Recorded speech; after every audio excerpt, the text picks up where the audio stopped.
Okay. Recording in progress. Good morning. My computer is telling me it's 10 a.m., so at this time I call to order the Douglas County Board of Commissioners meeting for June 18th, 2026. Excuse me, the public? Okay, thank you. Thank you. So at this time, I would indicate that we have one commissioner that will not be with us today. Commissioner Rice is having mobility issues, and so he's not going to be with us today. Hopefully, we'll have him back in session shortly. And also, Commissioner Tolbert, as I understand it, is joining us from out of state via Zoom. Is that correct, Mr. Tolbert? You're online? There he is. Yes, I am. Okay, very good. Okay, thank you. Looks like an elevator going up and down behind you. So It is. okay. Okay. So at this time, then, I would ask our clerk treasurer, Amy Bergens, to lead us in the Pledge of Allegiance, please. Okay, please stand with me. I pledge allegiance to the flag of the United States of America and to the republic for which it stands, one nation, under God, indivisible, with liberty and justice for all.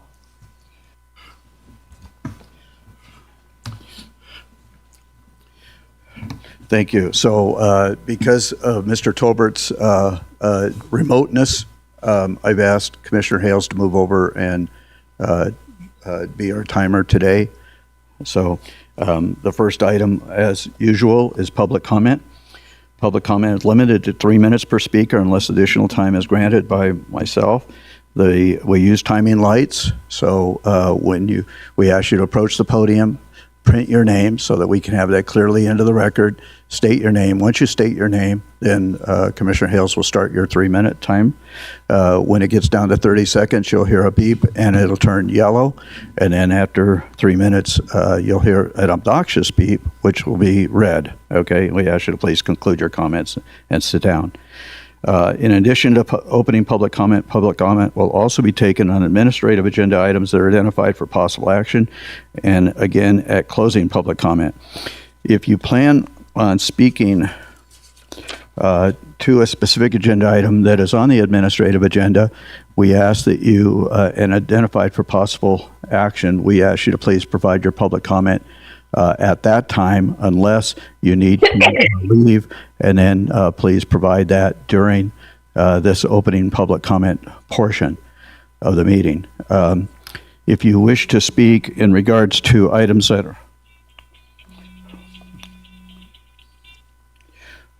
are on the administrative agenda but marked for possible presentation only, I'm not sure if we have any, quite frankly. One, a proclamation. Okay. If you want to speak on that, then you're welcome to do so during the opening public comment portion. So with that being said, at this time, we'll entertain opening public comment.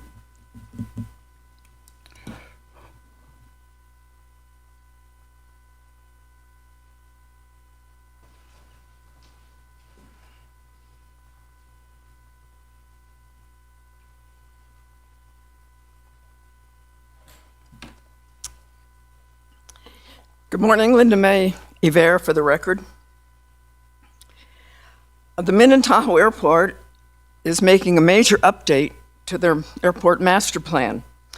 We want to invite everyone to a public open house at the community center, the Douglas County Community Center, a week from today, next Thursday, from 4 to 6.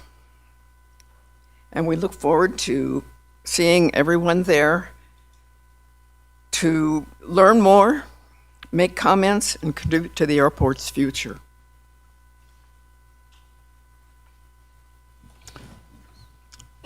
Thank you.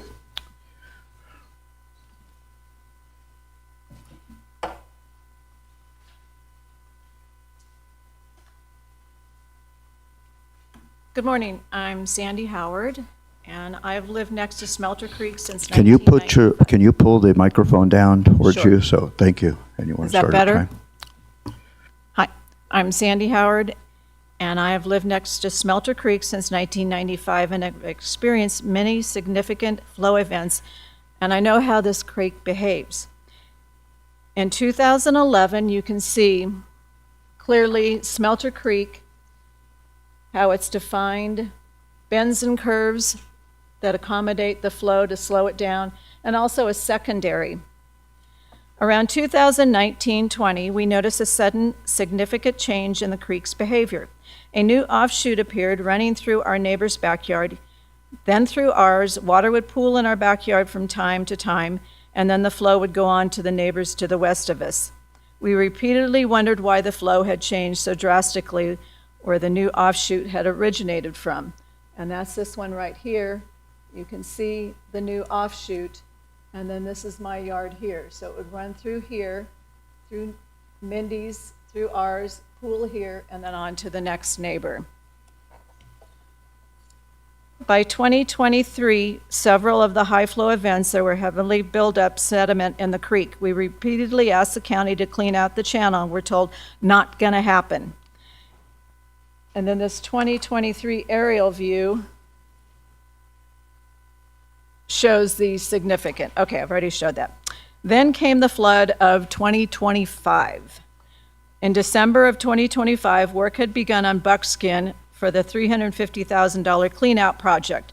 While myself and my immediate neighbors had not received the agreement as yet, then I started to ask around who had received it, and wow, what I had learned about what had been done on Buckskin the previous years explained the mystery behind the new offshoot that ran through my yard. This is what they built on Buckskin, this culvert pipe. It failed in 2019, and in 2021, they rebuilt it, putting in 3 smaller culvert pipes. These so-called road construction crossings built across the dip section of Smelter Creek at Buckskin were a disaster. They fundamentally altered the creek's natural flow, creating a new flow pattern. Although the county finally removed the culverts in 2023, the damage had already been done. The creek channel had been reshaped, sediment had accumulated, and the drainage system had been permanently changed. So you can see all the road and the sediment, rocks, dirt, and then this is the flood. From what I'd seen over 3 decades, it's clear to me that what the county had done on Buckskin directly contributed to what had been happening to Smelter Creek, its channel, its sediment buildup, and the new offshoot of our property, and ultimately flooding, the impact that now affects everyone. Thank you. Thank you.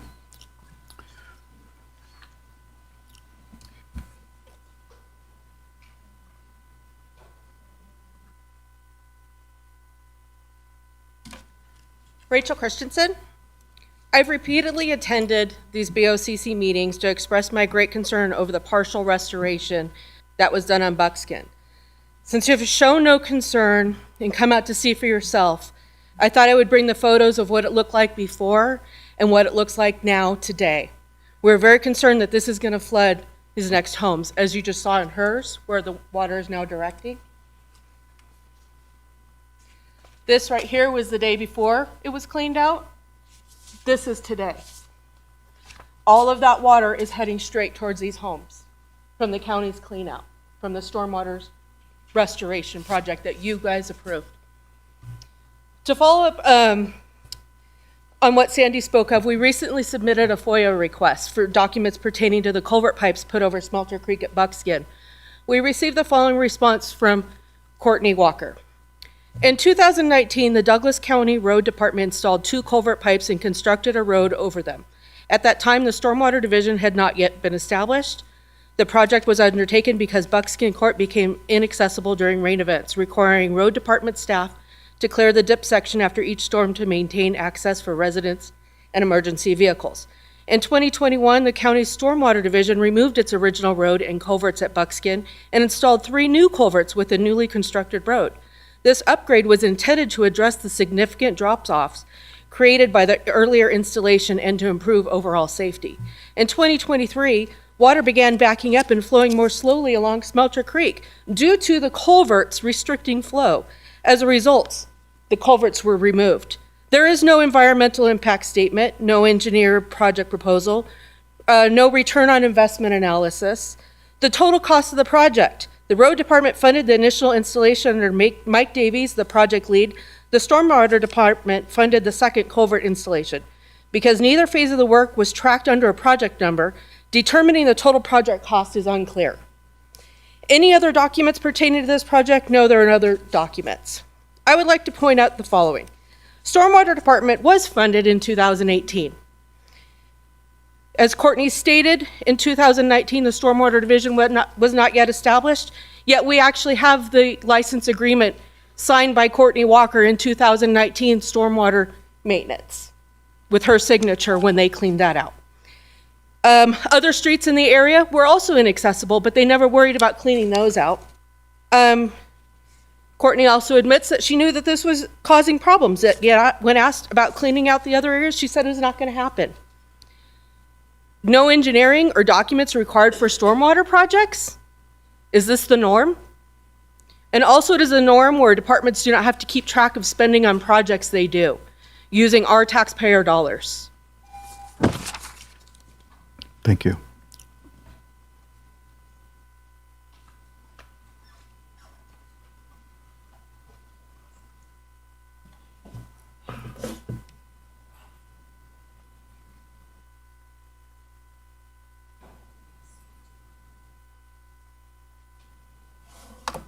Good morning.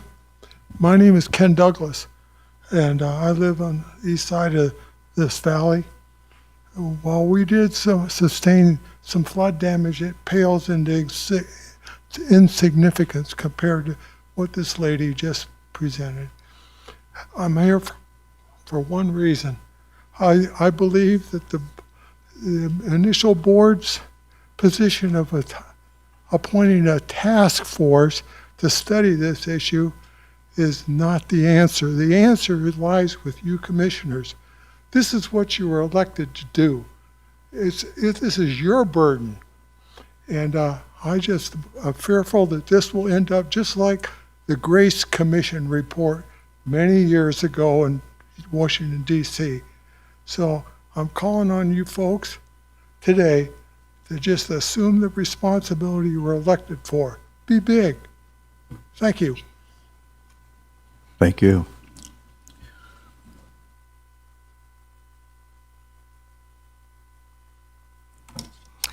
Kim McGarry for the record. I'm back here. I guess you all are very familiar with the flooding in our area. Our flooding was actually created by the county. The county subdivided 200 and something acres to the west of us, and at the time when they subdivided, in multiple documents, it says that that channel was to be turned into an easement. It was recorded on their map that the homeowners had a duty to maintain that channel, that it's not allowed to be rerouted. I'm sure you're all familiar with the big presentation that I did up here. However, that has not happened. You guys all mapped that back out for those citizens, and they have not put that channel back as they should. I know that Tom Dallaire has gone out and walked it and sent pictures that the 2 inches of berm that they created will convey 918 gallons of water per second, but it will not. We are sitting ducks for more flooding. And this is something the county needs to address. There's no reason why we have a flood manager that can't walk these channels once a year prior to the winter to make sure that they can convey water. If you are all going to let this county subdivide land, and the BOC at the time approved it, next to existing homeowners where you know there's flood water, you need to take responsibility to make sure that flood water then stays in a channel. To tell us, and the engineer make up stories about it being alluvial fan back in the day, that was fine. But the second that you put all those homes on there, it then became a liability. In the last county meeting that I saw where Ms. Walker talked about all the projects, our project is on there. I can't remember what number it is, but she basically told you all that it would require you to purchase all 7, if not 11 properties to then go back on and make the easements that were signed off that they were made in order for you to touch that channel. There is no reason that we as county citizens need to go buy 11 over $1 million properties to fix the clerical error that didn't make it from the conditions of approval to the subdivision map. That is nonsense. That is a lot of wasted county taxpaying dollars. And for you guys to do nothing to have it fixed, we didn't have to agree. I know that was a comment that we didn't agree with the homeowners. We don't have to agree. They have rules. The BOCC made the rules when they subdivided the land.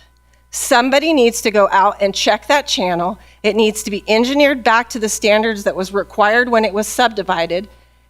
And all the rules need to be followed. For you guys all to throw up your hands and say nobody can do anything because the word easement didn't make it from the conditions of approval onto the map is ridiculous.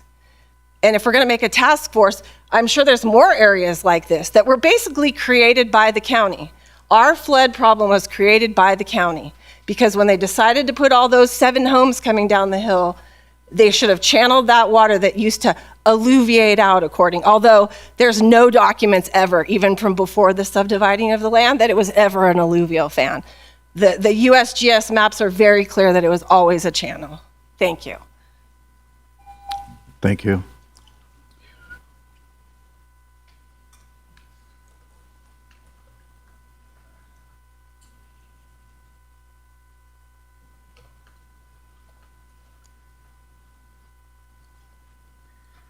Hey, good morning, Commissioners.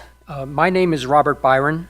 I live in Hidden Woods in Tahoe Douglas Township, and I'm here to respectively oppose any stormwater fee applied to residents in Lake Tahoe's East Shore. In my written comment, I laid out 4 core objections to the proposal as it applies to Tahoe Basin. First, property owners are here already comply with TRPA's best management practices, which come with real regulatory and financial obligations. We're not starting from zero. Second, the basin's closed hydrology, our own investments in fine sediment runoff control, the near zero flood risk, and the county's user-funded wastewater export system all point to the same conclusion. Additional stormwater controls simply aren't needed here. Third, the proposed fee uses crude aerial coverage data while ignoring the science-based land coverage determinations that TRPA already uses to govern our properties. And fourth, setting up a parallel jurisdiction ignores the preemptive authority of a federally ratified bi-state compact agency over environmental regulation within the basin. Let me make those points concrete with 2 examples. In 2006, Hidden Woods built a sophisticated stormwater drainage system at the terminus of Hidden Woods Drive, a county-maintained road, including a barrier island and an acceleration-deceleration ramp off US Highway 50. That project was funded by a $330,000 Nevada State Lands Grant and a $10,000 special assessment on each HOA member, a total of $550,000. Douglas County taxpayers paid nothing.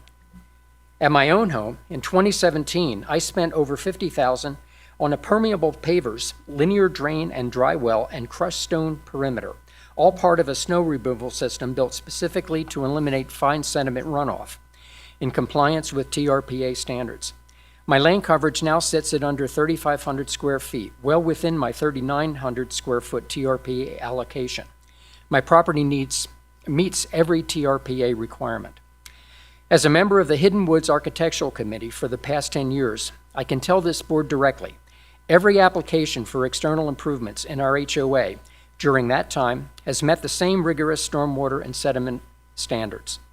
The residents of Hidden Woods and the broader East Shore have spent their own money, followed demanding environmental rules, and delivered measurable results without drawing on county resources.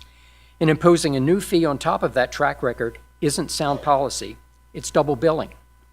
I respectfully urge this board to exclude the Lake Tahoe Basin and Hidden Woods specifically from the proposed stormwater utility district.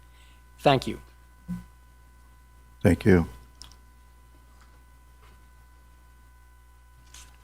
Commissioners, I have a request before my time starts. My neighbor and I have prepared a statement, and for continuity purposes, I'd just like to be able to allocate his time and read the statement as one. I'm sorry, but we allow 3 minutes per person, so you can speak, and then when you finish, then he can have his 3 minutes, okay? Thank you.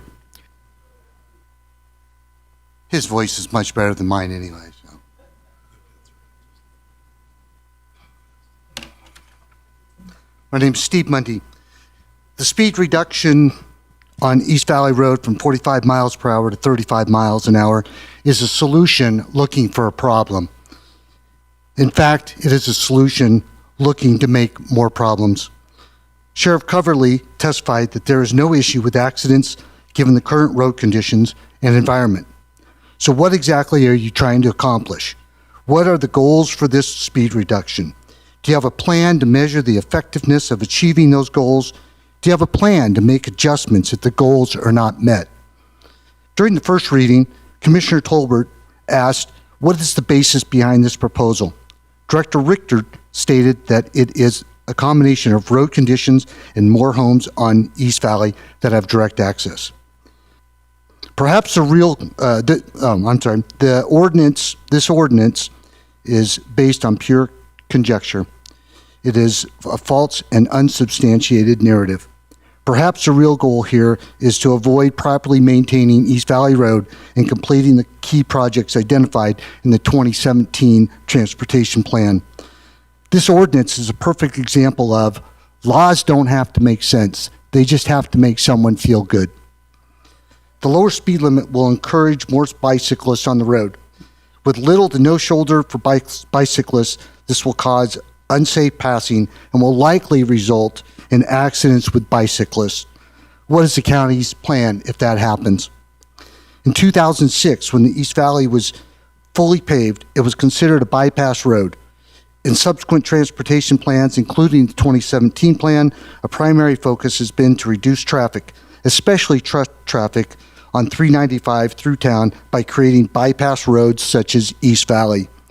The failure of the county to fund most of the key projects in the 2017 plan is pushing more traffic through the downtown area on 395. Specific projects include improving East Valley Road and north of Buckeye and connecting East Valley to Johnson Lane to the west of Fremont. The bigger issue here is that this speed change on East Valley goes against the larger Douglas County Transportation Plan and the Douglas County Strategic Plan. By continuing to restrict traffic flow on East Valley and not finishing Moore Parkway, you are pushing more traffic back to 395 and Buckeye. Again, does the county have a plan to assess the impact of the ordinance on this level of service along 395 and Buckeye? In the second reading, Director Richter verbally shared the speed data for the 45 mile per hour zone. This 85 percentile threshold reflected speeds of 54 to 55 miles per hour. Lowering the zone to 35 miles per hour is a 35% reduction. This is clearly considered a speed trap where the posted speed limit is not supported by recent traffic surveys. Thank you. Hi, my name is John Leonti. I'm amazed that the three yes commissioners completely dismissed Commissioner Hale's feedback, especially considering this ordinance impacts her district constituents. This speed change was made in haste without considering facts and feedback from those residents most impacted. Commissioner Hales asked Director Ricker, if the speed is set too low, will drivers get frustrated and pass when it is not safe? Director Ricker stated that somewhat behind the 85% idea, in other words, yes, absolutely. Commissioner Hales also suggested that the commissioners wait 6 months to see what happens after trucks are prohibited. I further suggest that this ordinance should have been considered only after Moeller Parkway is completed. Thank you. Additional public comment?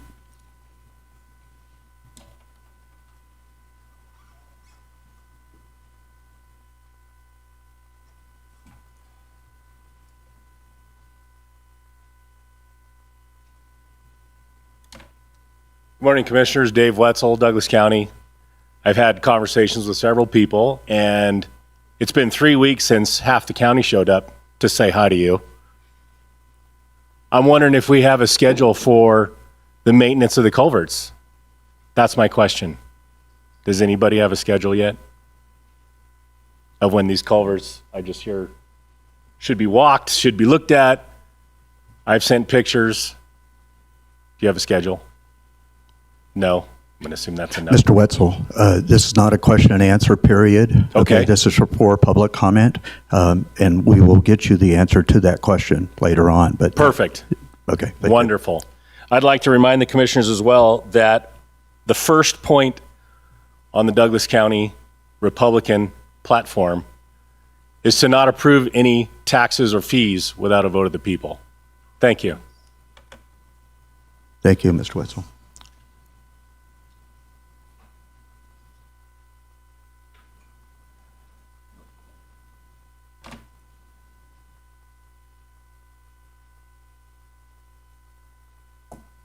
Hi, I'm Lori Lyle. Good morning. I have no issues. I did want to spend a few minutes in representing the Carson Valley Quilt Guild. We had our quilt show the weekend of June 7th and 8th, 6th and 7th, whatever. First weekend in June.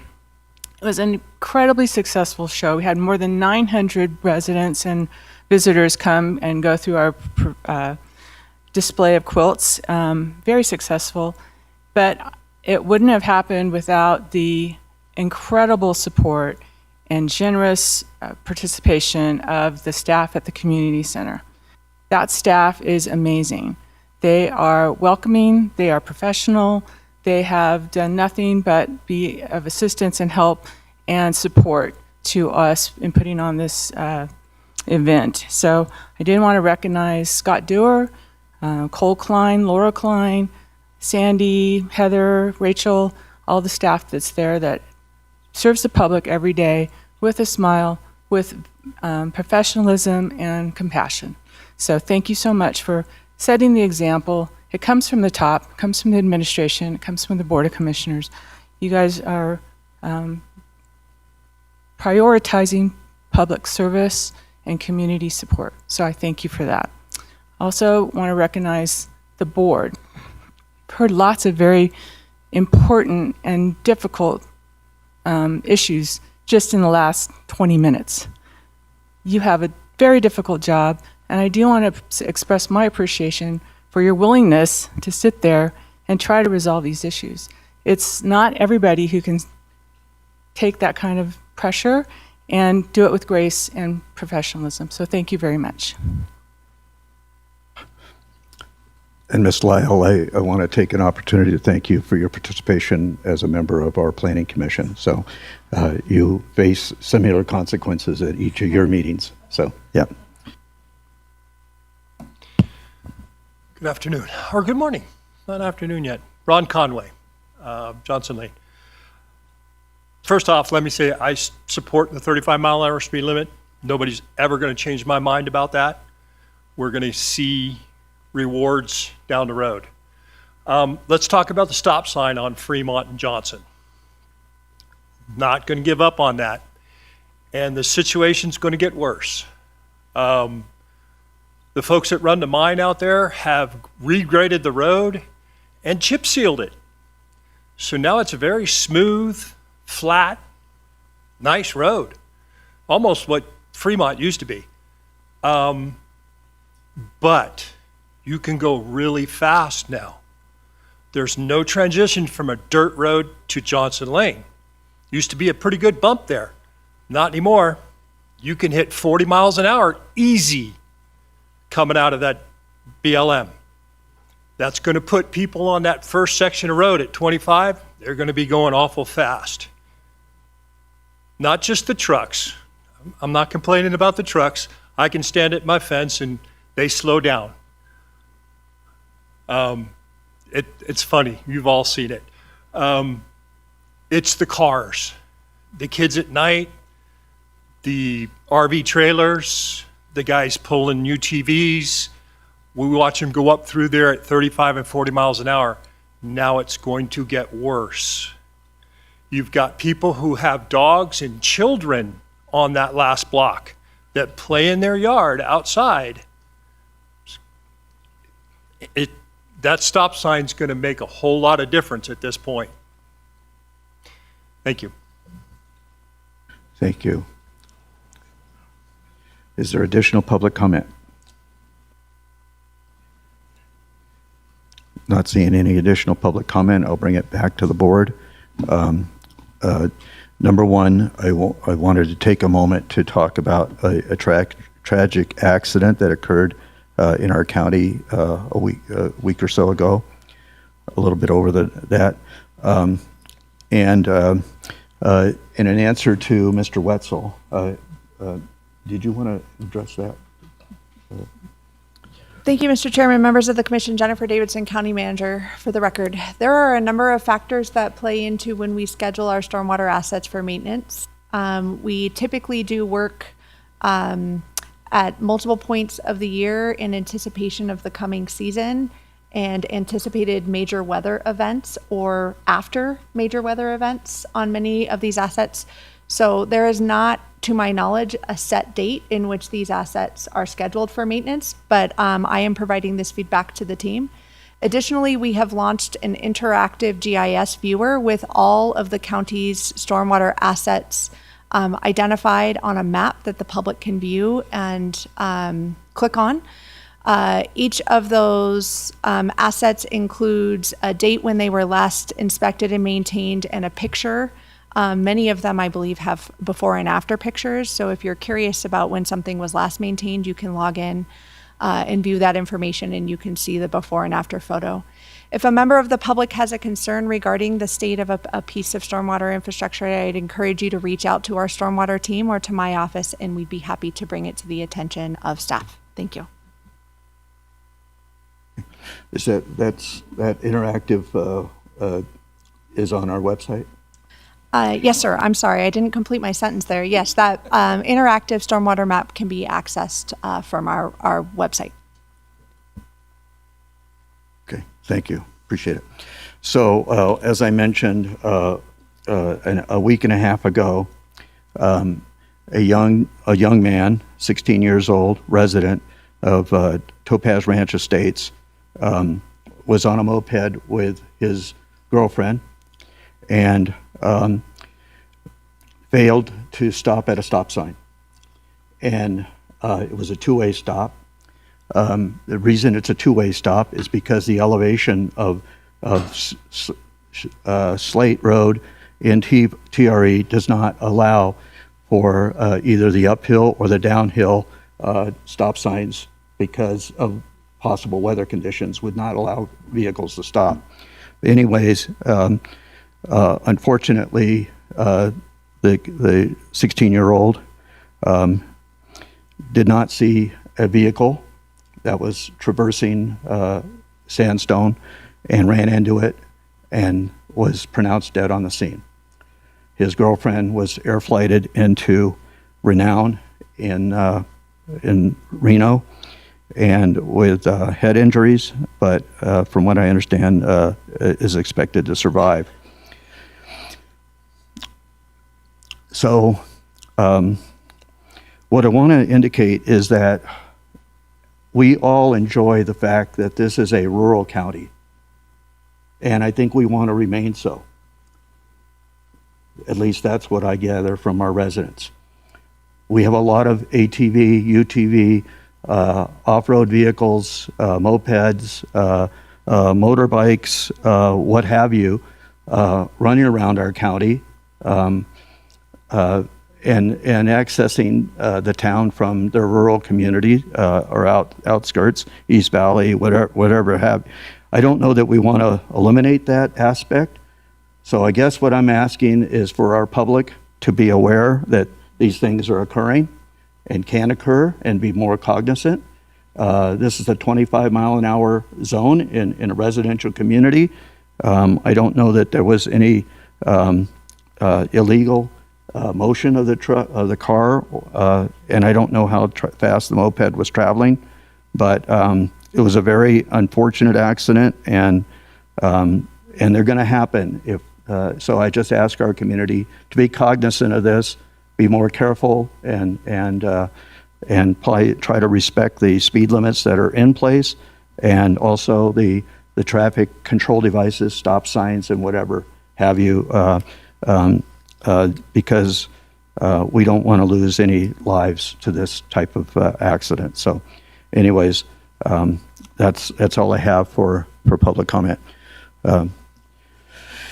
With that, then, we'll go into the remainder of the agenda. And at this time, I will ask for entertain the approval of the proposed agenda as presented.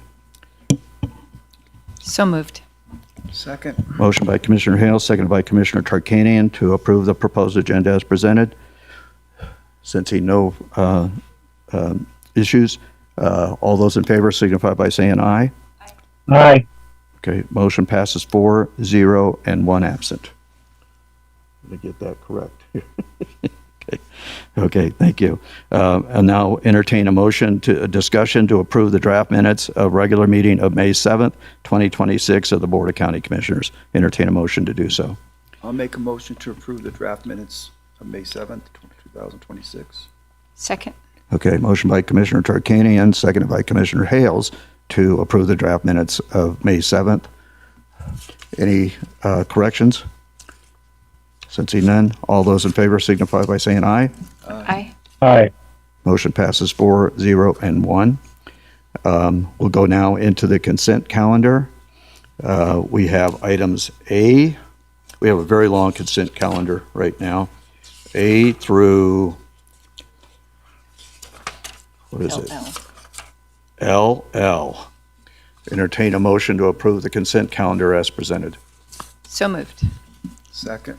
Okay, we're going to go back and forth today, huh?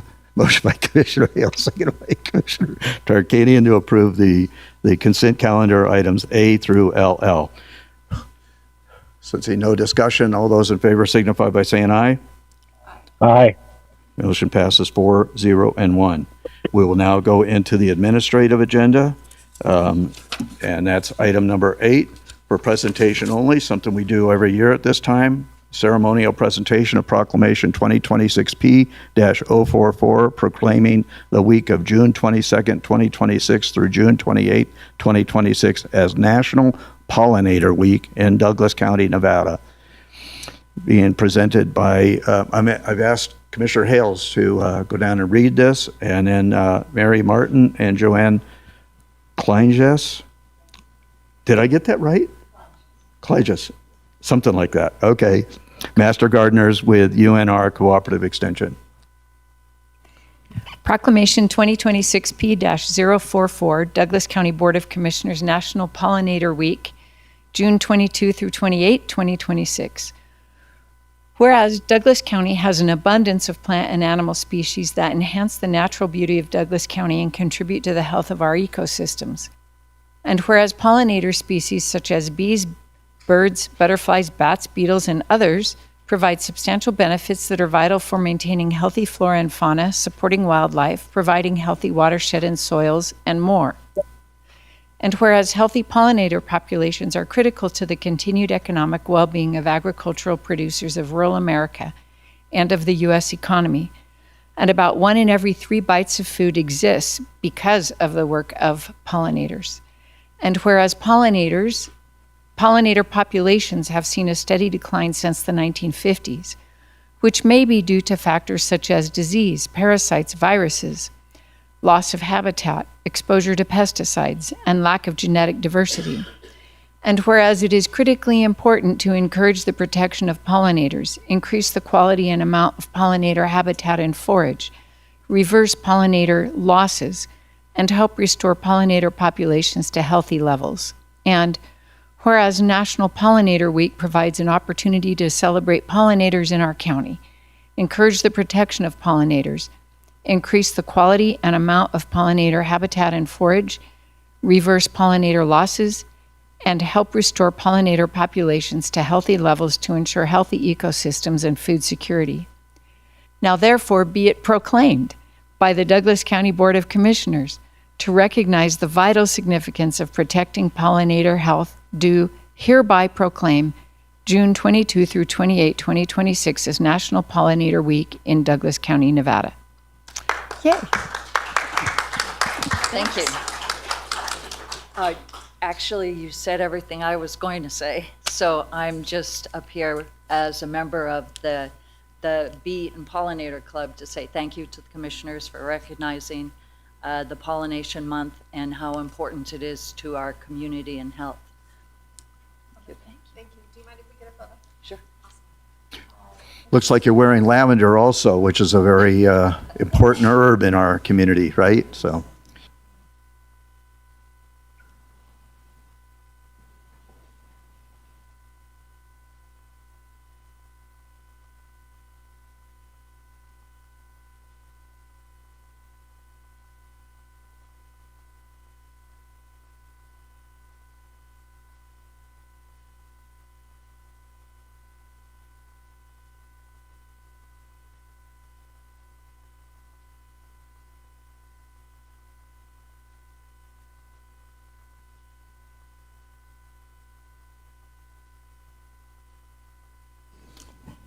okay, thank you.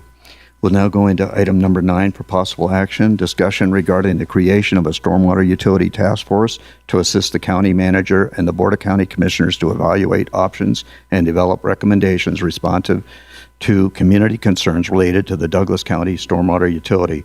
This is being presented by our county manager, Jennifer Davidson. Before she goes into that, I wanted to make a short statement. So if you'll bear with me, please. And I titled this, Avoided Unintentional Consequences. Once again, avoided unintentional consequences. And I thank you for your attendance today. As we enter a fresh new phase of attempting to resolve a decades-old issue here in Douglas County, we are today looking at creating a stormwater task force made up of citizens, business owners, water purveyors, and subject matter experts. In hindsight, perhaps the way this should have evolved in the first place. One thing to me is very clear. We need to determine a path forward as a community. We can no longer afford to fund this department through the general fund at the sacrifice of much needed county road maintenance. I can assure you, the public, it was never the intention of us, the Board of Commissioners, nor the county staff to harm you in any way. And once we discovered the unintentional consequences, we collectively came to the conclusion we needed further study with your involvement, and that's what this agenda item today is all about. As staff will tell you, if approved, we do not plan on assigning anybody to this task force today. We will have should we approve this, we will direct staff to create an application process, which to my understanding will open on Monday, June 22nd, not tomorrow because tomorrow's a holiday, close on July 8th, and hopefully we will approve members of this task force on July 16th at our meeting then. As I stated in my recent article in the Record Courier, we are starting back at square one. With that, Ms. Jennifer. Thank you, Mr. Chairman, members of the Commission, Jennifer Davidson, County Manager for the record.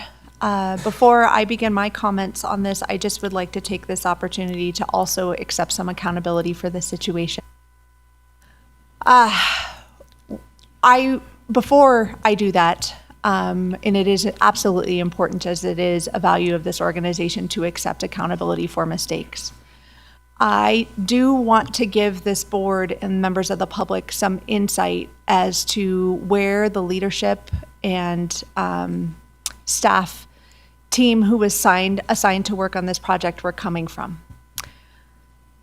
I've worked for this county for nearly 19 years, and stormwater has been a hot topic of discussion for this organization for at least that long, arguably decades longer. I have been in multiple county commission meetings where I've heard residents line up at the microphone asking the county for help in solving stormwater problems across the county. In March 2023, I sat in the Emergency Operations Center, overwhelmed with the calls from our residents regarding flooding that was occurring across this community as a result of a water on snow event. And I can tell you, I remembered saying to myself, after our work responding to that emergency was done, never again. Never again did I want to stand in front of this community in an emergency on that scale without offering some sort of solution to make this better. That was our intent here. We made some mistakes along the way. It is my job to ensure that this county commission has access to the information that you need to make good decisions. And I acknowledge that you did not see this map before it was made available to the public. And I understand that if you had seen it, likely we would have stopped right there. Those rates for the single-family residential tier, the measured tier, were problematic. They were not a reflection of the direction of this board, and they never should have gone out, and I own that. But this agenda item is focused on where we go from here. Those rates were unacceptable, but we need to do something. And we need to have a conversation as a community about how we move forward. What is the responsibility of government in this situation? What is the level of service we want to provide? And what is an acceptable funding structure for this program? I entered this process with no preconceived notions regarding the outcome. I think this task force needs to dig in. They need to decide where they want to go, and it's going to require an in-depth analysis of this problem. Lots of heated discussion. The purpose of the Douglas County Stormwater Task Force is to provide a collaborative forum, first and foremost, to review, evaluate, and develop recommendations regarding the proposed Douglas County stormwater utility and the associated funding framework. The task force will serve in an advisory county to the capacity to the Board of County Commissioners and will work collaboratively with the County Manager's Office, Community Development, Public Works staff, Finance staff, and the county's technical consultants throughout this process. That is the way I had drafted this memo in my recommendation to you. However, since drafting this memo, it has been brought to my attention in a couple of settings that we might want to look at this differently.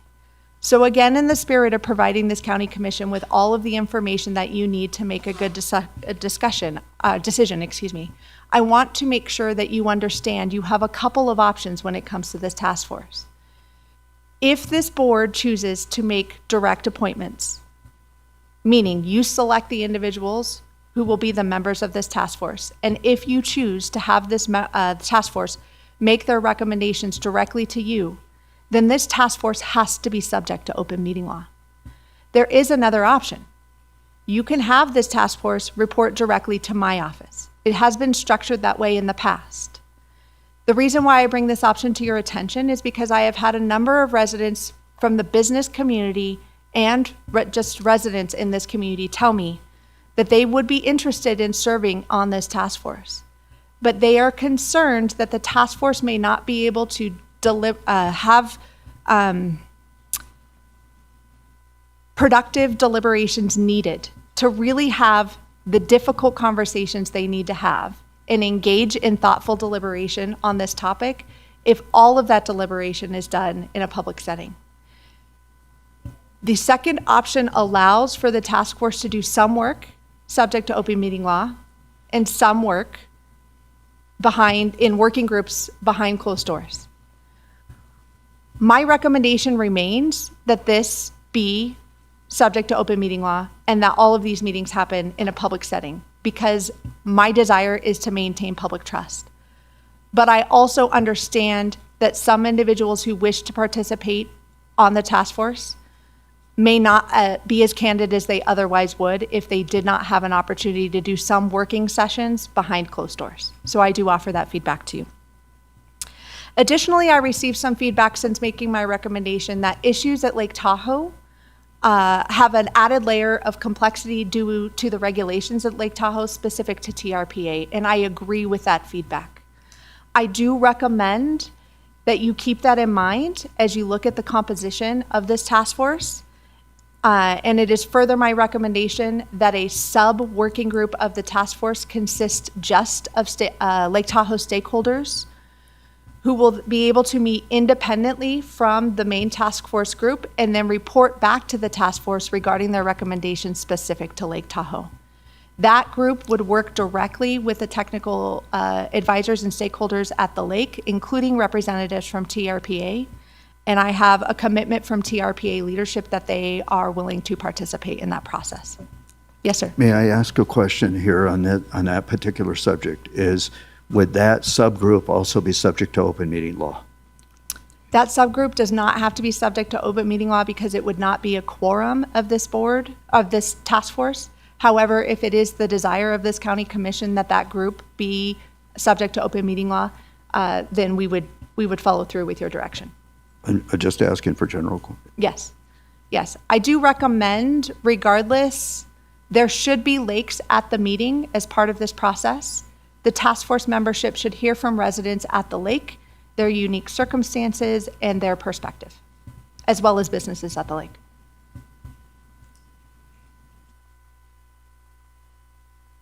That's all, Mr. Chairman. I'm happy to turn it over to you for additional Sorry, questions. I you may didn't have. realize you were already 2 questions, and so I asked a question. Oh, but, I actually do have one more closing remark. This framework is a proposal. It's intended to start the conversation today. I do anticipate that this board will have changes to this, and I welcome the discussion. We had to start somewhere as a basis for the conversation, and that's why we made the recommendation the way we did. Thank you. Commissioners, questions? Commissioner Tolbert, I'll go to you first, since you're out there in space. Since I'm in space, yeah. That's a interesting point that the county manager brings up, because you're right. If it's an open forum, then even if the public who attends is quiet, there's going to be moans and groans when people do things that particular person doesn't like necessarily. So I do, I hadn't thought of that before, but I do hear what she's saying now. I want to thank everybody, the staff, for bringing this forward. And before I really make a decision on this, I just want to make sure specific questions are answered, or at least put on the record. What is the anticipated timeline for expected completion? Or if that's something to be determined, and what is that metric? And then what specific deliverables will this group return to the board? And I think she kind of already answered one of the other concerns I had was, are they going to be able to evaluate alternative funding approaches, phased implementation options? I mean, there's a lot of things that were brought up, and I don't know if we need to define that ahead of time or not, because there's questions about credit, exemptions, appeal processes. And then the other thing would be, if the funding level is set at a certain measure, what are the potential modifications to services that the county would look into? If I just went to a recent training in BC, as you know, and that was with an adaptive problem like this. That is basically the result is what level of loss can everybody live with, and that's where this is going to be. We're either going to have expenses that people are added to, and that's a loss that they're going to have to deal with, and also be the loss on the county side is, we're going to potentially reduce services, and how much of a loss in services can everybody live with? So it's kind of tough to even enter into this problem, knowing that the solution is how much loss can you tolerate. And so I want to make sure that we're trying to open and be objective to all those things. And then another question would be, if these are open meetings, we want to make sure that of the public, of the noticing, and then you already mentioned that the independent subject matter experts will be available when that's appropriate, so that's a good thing. And then the other thing was, how is our board going to hear updates on the progress? Is that going to be? I mean, I would encourage periodic reports directly from task force members, and not through staff. Let the people who are doing the work come and make the presentation in some manner. I think that would be beneficial to hear from them. And then another big thing is that, will minority views going to be documented? That's something I think that's also important. That just because you end up with a consensus doesn't mean that everybody is necessarily on board. And I think that it's important that those dissensions be recorded, so that we do know, hey, yes, this was something that was questioned, but in the end it was overruled or whatever. So those are the kind of the questions I want to make sure are included in what we approve. And I look forward to hear what everybody else's comments are. Thank you.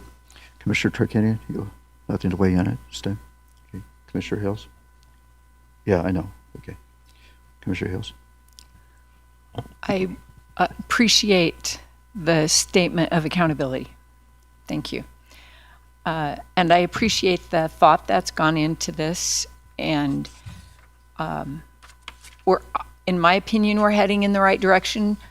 I very much appreciate that there are members of the community who are willing to do some heavy lift with us, but I'm under no delusions that it's not going to come back to us for hard decisions. That's our job, and we're going to have to do it. But it will be better to have had a thorough vetting by the community, and I appreciate people who have already stated and who will step forward to be on this task force. I like the idea of a Lake Tahoe subcommittee or working group because they do have different issues there, and I am confident that there will be information about Lake Tahoe that will be important for them to understand regarding the county's obligations in the coming years to further address runoff. So in my opinion, we need to go bigger than what was proposed in the memo on page 10, 11, and 12 of the board packet. And one reason being that we need to include, I think 3 would be a good number for a Lake Tahoe working group. And we want to be proportionate in terms of lake representation and valley representation on the committee, but not get so big that it's unwieldy. So those are my thoughts, and I appreciate Commissioner Tolbert's. Although there were a few points I didn't fully understand because I'm not sure I heard it exactly right, but what I heard I think are good points to clarify. Thanks. So anyways, I think it's important before we go any further to for the public to understand that we have closed out our contract with our consultant. Yeah, so that's important. So we got a lot of comments in that regard. And so, and I understand the public's concerns about making these subject to open meeting law. My concern there, though, is that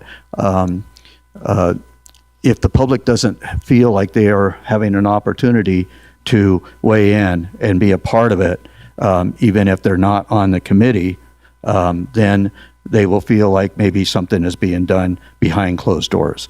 And we need to avoid that in my mind, okay? This needs to be open, transparent, and allow everybody in the community, if that be all 50,000 residents, to weigh in on it, then so be it, okay? I understand that process, though, will take a longer time. But so be it.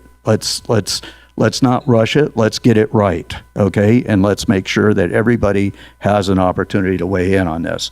I'm talking as if we're going to pass this, of course, and I would encourage us to do so. I think, and Commissioner Hales brought this up, you state in this proposal that this committee would consist of 9 members.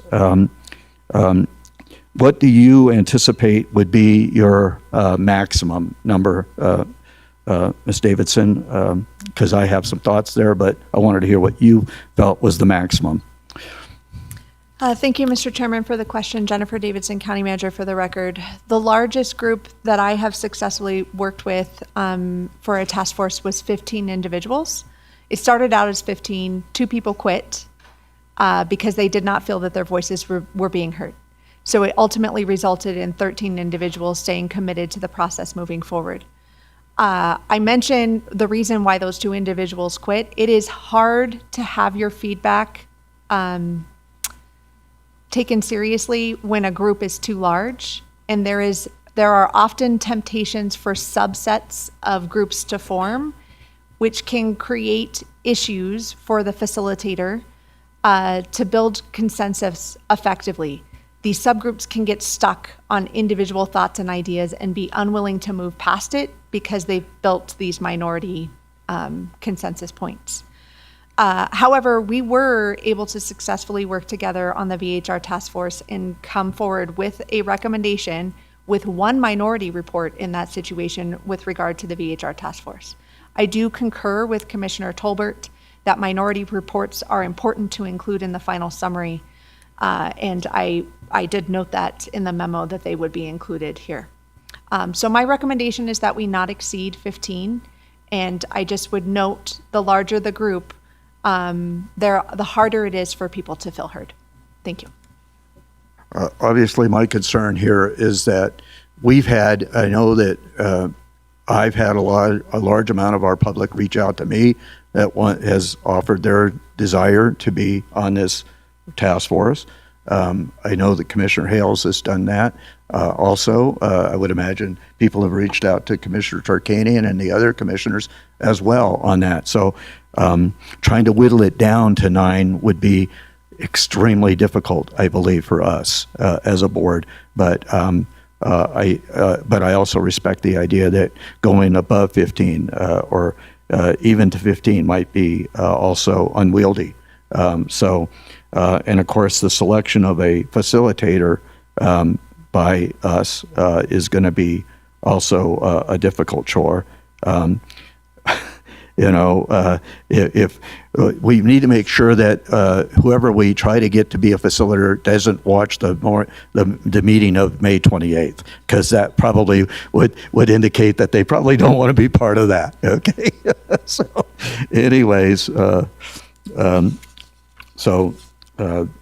I once again, I think, and I stated this in my opening statement, I think this maybe is something that we should have done to begin with.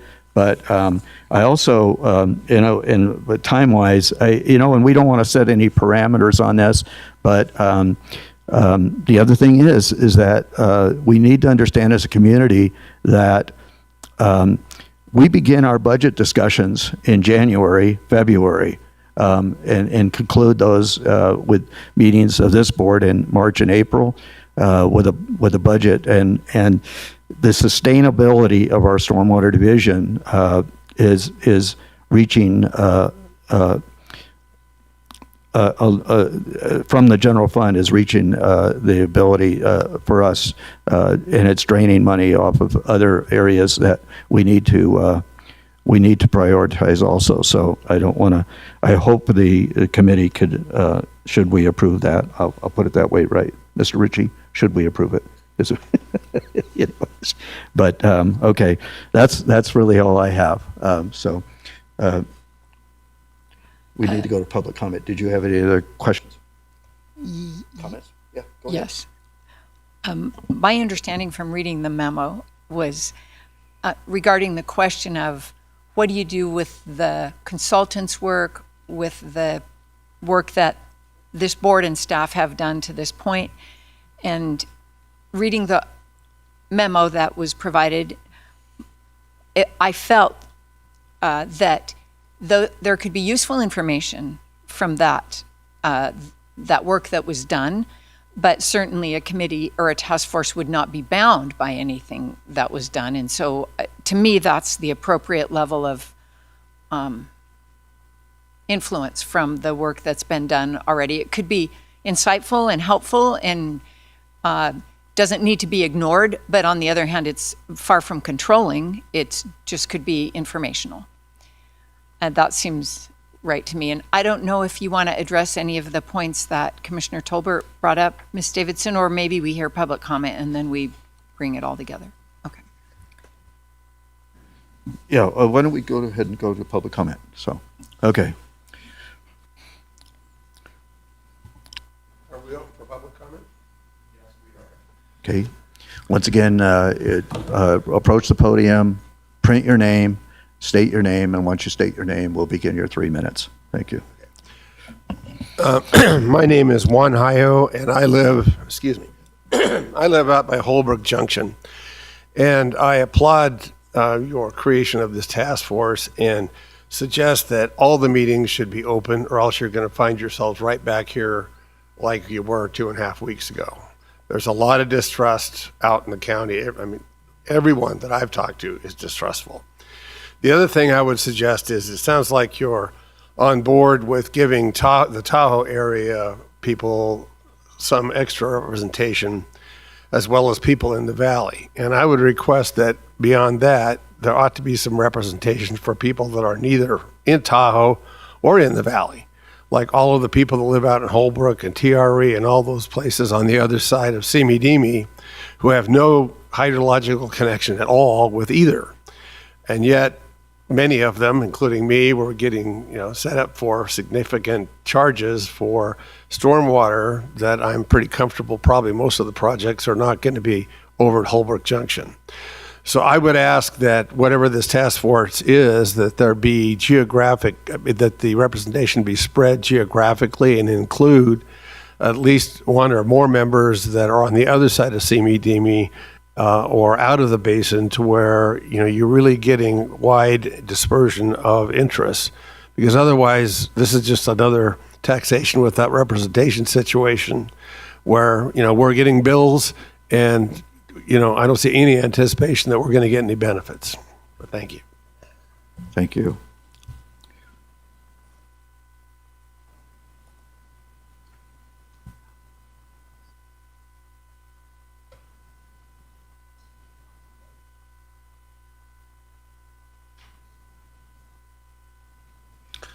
James McCall for the record. And I know after that last meeting, I'm very happy that you're still pursuing this. I don't want to see this as something that in the past has just gone undone. And we spend 80, 100 years trying to solve a problem that, then we keep building houses in the floodplain. I think this committee should have some representation from my community, which is the Ranchos. We represent about 23% of the population. And we do, on our board, we do stormwater. So we have some experience with it. And of course, I'd like to be honored if not somebody else that would represent the Ranchos. I think it's the largest community in the county and should be represented.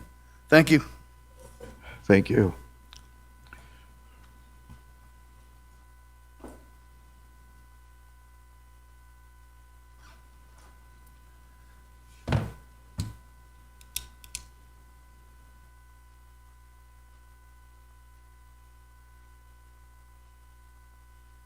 Good afternoon.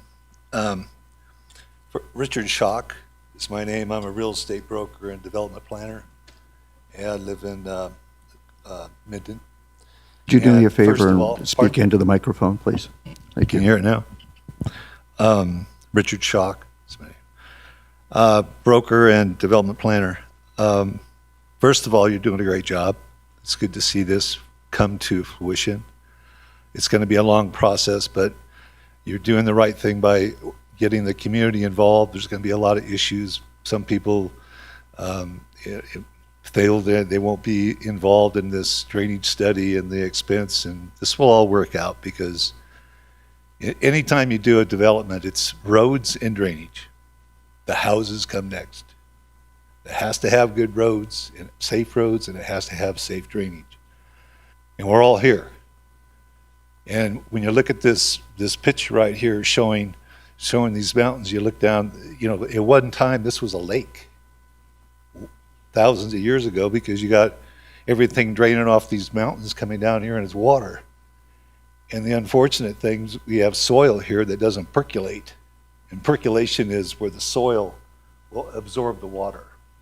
A perk test is you drill a hole 3 feet, you fill it with sand, you put a yardstick in it, you fill it with water, you come back in 24 hours, and how far has the water dropped down in the yardstick? Here, sometimes it goes up. You have a high water table here at about 40 feet.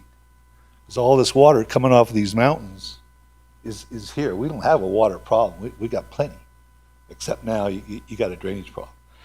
And the main thing, I'm kind of coming in the outfield on this, and the main thing I'd like to be able to do with myself and my team, I have a great team, great engineering, great architect, great CPA, is to get access to your $5 million budget that you've proposed for this whole thing and what it entails, line items. I know you had a couple of consultant firms, which is great. The one that comes to mind here is the one that was done in 2018. A great report for, I think it was Jay, let me see this. I have it on here. Yeah, J.E. Fuller. They made a lot of recommendations about tearing the mountainside, doing a dam, doing this, that, and the other thing. They've got a lot of information in there. It's an overload, but it's there. And then I guess you guys also have your own idea. You're not going to follow that exclusively. It's just too much. I think it's an over the top. So I'd like to be able to, I've contacted Jeremy at the Planning Commission. I've asked for these copies of these reports. We'll review them. Like I say, I'm coming in from left field here. I haven't had a lot of time to study this. I don't know if I have enough time to be on the task force, but I would like to be able to talk with them and go to meetings with them. And possibly my team would suggest maybe some suggestions that they, that work, because we're experienced doing this in development. So I just like to have that open. I think it's an open meeting. I could do that, correct? Thank you. Yes. Okay. Absolutely. So besides that, keep going. Thank you. I'm all Appreciate for your you. comments.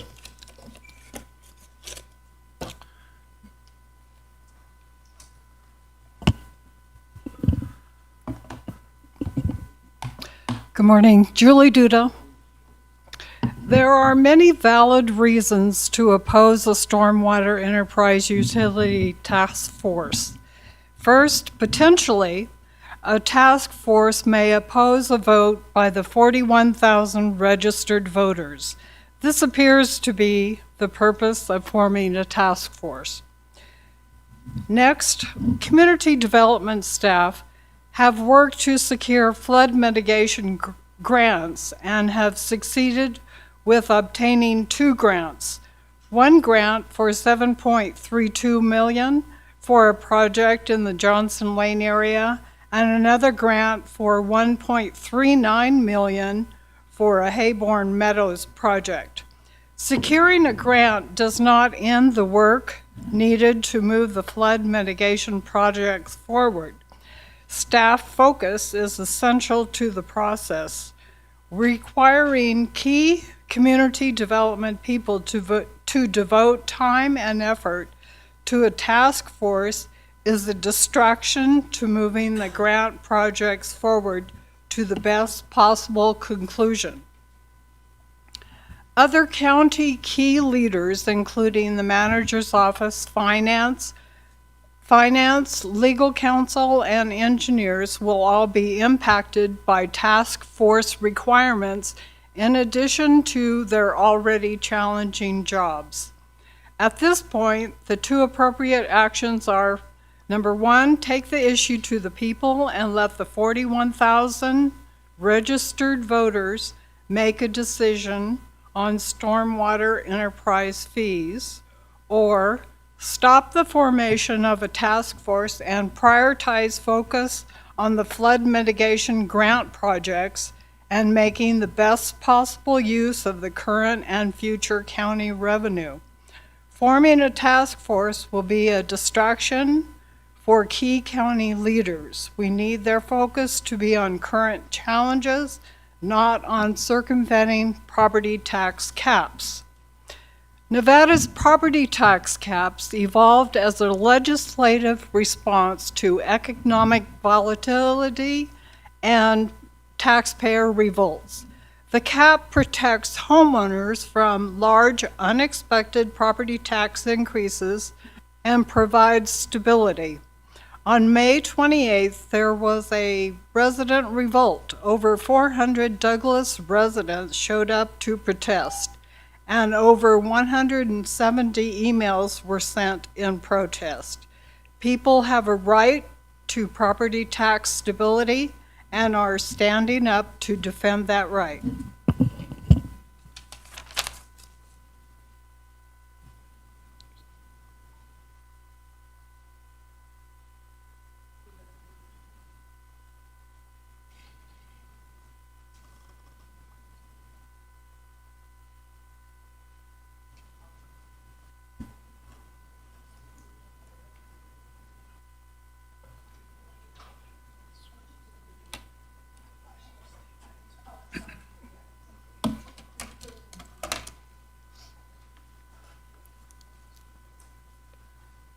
Good morning. John Coburn, resident of the Johnson Lane area. I've lived in Douglas County for 35 years and observed quite a number of floods. And we have two main kinds of floods that are quite different. We have the big river floods that occur mostly in the winter when we get a big winter rainstorm on top of a snowpack. And that can turn the whole central part of the valley into a lake and cut off communities, cut off emergency services. We also have the summer floods, which tend to be mostly thunderstorm driven flash floods. They're quite unpredictable. An area may experience a serious flash flood that hasn't been flooded in 50 years. Maybe there were no houses in the area prior to the last time there was a flood there. So unpredictability is a real matter. Also, people, I've studied flooding for a long time, and it's often said that people's the half-life, the flood memory half-life is not very long. People tend to forget flooding. After a few years, they forget that their driveway was knocked out by a previous flood, or maybe they didn't live there. Maybe the previous residents didn't even tell them. So with all the different kinds of floods we have here and the unpredictability, I can understand why, also the fact that they don't happen very often, I can understand why people might not really see the need. I see the need for a flood district, flood utility that will, for stormwater, that will be able to provide the infrastructure, also to maintain infrastructure, for handling flood and stormwater so that it's not going to come into people's houses or yards. I see the need for that. I think that the consultant's fee structure, I think it's good that the county has revisited that and put a cap on it. I don't know if that's, I'm sure the task force will discuss that, but I think that's a good thing. Some of the rates were apparently pretty high for people, and that's not a good thing. The last thing I'll mention is that to get grants to do flood infrastructure projects or stormwater projects, they require match, and the county doesn't have money that can put to match the money coming, say, from the federal government unless there's funding for that. And so the funding is actually needed for these things, and I think having a task force to really study these issues, come to a better understanding, and come back to the commissioners is a good thing. Thank you.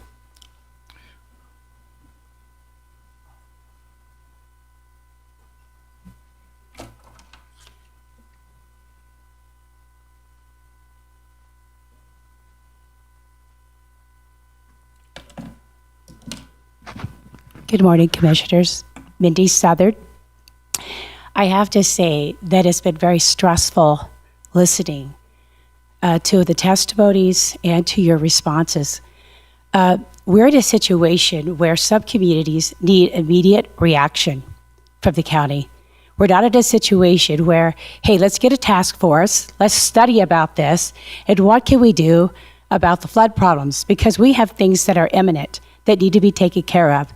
And so to hear all of you sit here and talk about picking out 15 people that would qualify for a task force, getting 15 people to agree, you can't get 12 jurors to agree. There's hung jurors all the time. I mean, to hear that, I feel like you're deflecting and stalling on those of us who are already suffering in communities that have flooded. And so a task force sounds laborious. It sounds like it's going to take a while to pick out your group, and then after you pick out the group, you're going to have all these meetings, and then you're going to have all these studies. It's like we're in the middle of a hurricane, and you're going to have meetings. We need help now. And so I'm frustrated, and I'm disappointed, and I don't agree with the task force. If you're not going to address the immediate problems that we're having, then like you're going to spend time on a task force. I don't know if you're paying these people or how this is all being handled and managed financially, but I'm against it from what I've heard. Thank you. Can I ask you, what was your first name again? I That's couldn't hear Mindy. you. Mindy? Mindy Southard. Thank you.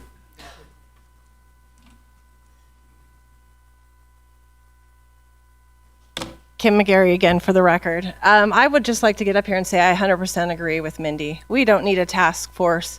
We don't need another tax. It's unfortunate that this county has allowed building in the floodplain. Again, in our situation, there's rules for it. And if the county would make the homeowners follow those rules, there would be a proper channel to get it to the basin that's intended for. I actually have pictures on my phone of when the county came by Joe Lane and cleaned out the basins, but the basins were graded full of dirt. They actually graded down Joe Lane and filled some of the culverts on the other side with complete dirt. So you can see that because the tractor lines, and it's from the day they did it. I made sure I documented everything in our neighborhood.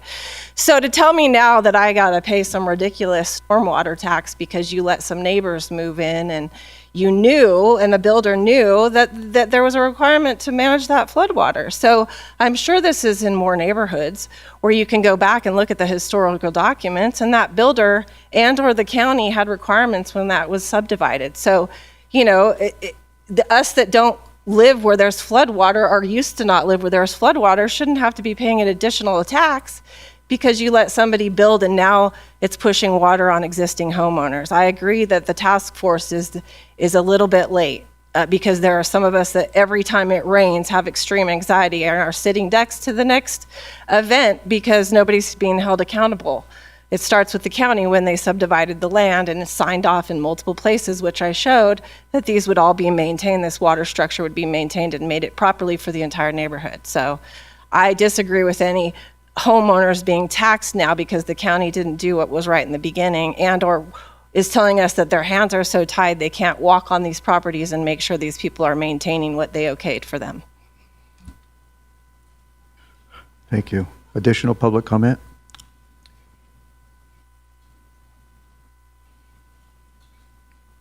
Okay. Since seeing no additional public comment, I'll bring it back to the board. I had one additional question, Ms. Davidson. In your structure here that you're talking about, should we create this today, you say a task force consisting of approximately 9 members. Is that something that we would need to determine today, or could we wait until we got the applicants and try to weigh that and see, maybe 9 might not be enough, maybe 11 would be more appropriate, maybe 13. Could we wait until we got the applicants to make those decisions? Thank you, Mr. Chairman, for the question. Jennifer Davidson, County Manager, for the record. The intent of this agenda item is for this county commission to approve a conceptual framework for this task force. I think you would have the discretion to make a final decision regarding the number of members of the task force on the day you make your appointments. I would encourage you to consider conceptually approving today a range of members, number of members that you anticipate appointing, just so we can give the public an idea of around what you're looking for. I think that would be helpful for them. So we could say no greater than. Yeah, absolutely. I think that you have that discretion the way the agenda item is written today to do that. Okay, and I know that a couple of members of the public also indicated that it's covered in here, but I wanted to read this for the public. It says residential property owners, 3 to 5 residents representing, and whether or not that 3 to 5 is subject to discussion. But it says different watersheds, so that's a member of public comment. Wanted to indicate different watersheds, geographical areas, including Walker River Basin, Lake Tahoe Basin, and Carson River watershed. So I think that question that the member asked has been answered in that regard. So we would make those considerations. Commissioner Tolbert, did you have any additional questions?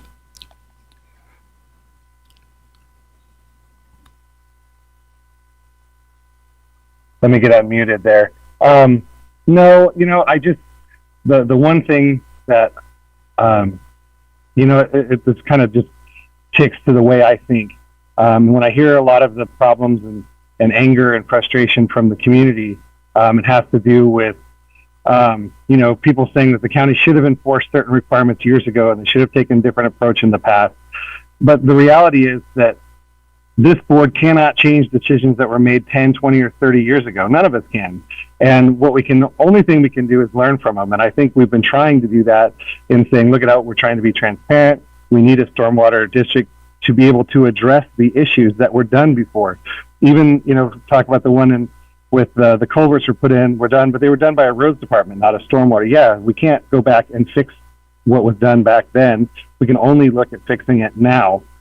So it's fair to go back and look and identify things that should have been done differently.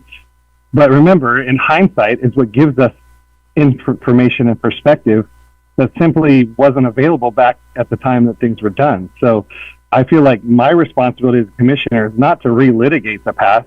My responsibility is to understand where we are today, what challenges we face today, and considering how we potentially created those situations, what solutions will best serve our community going forward. So we can all agree that decisions were made years ago that were not great, and we can all disagree with that. It doesn't really matter. The fact is, we are where we are.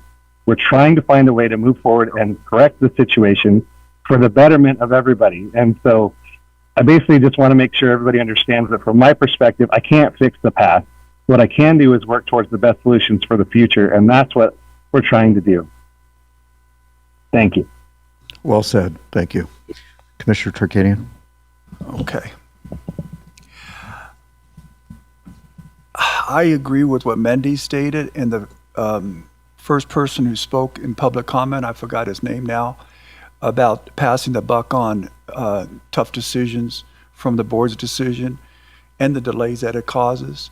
I've been following politics for decades now, and it always amazes me that every time I see a really controversial decision to be made by a board, they create a task force because they don't want to have to be the one responsible for that decision. They would rather say, well, this is what the task force recommended.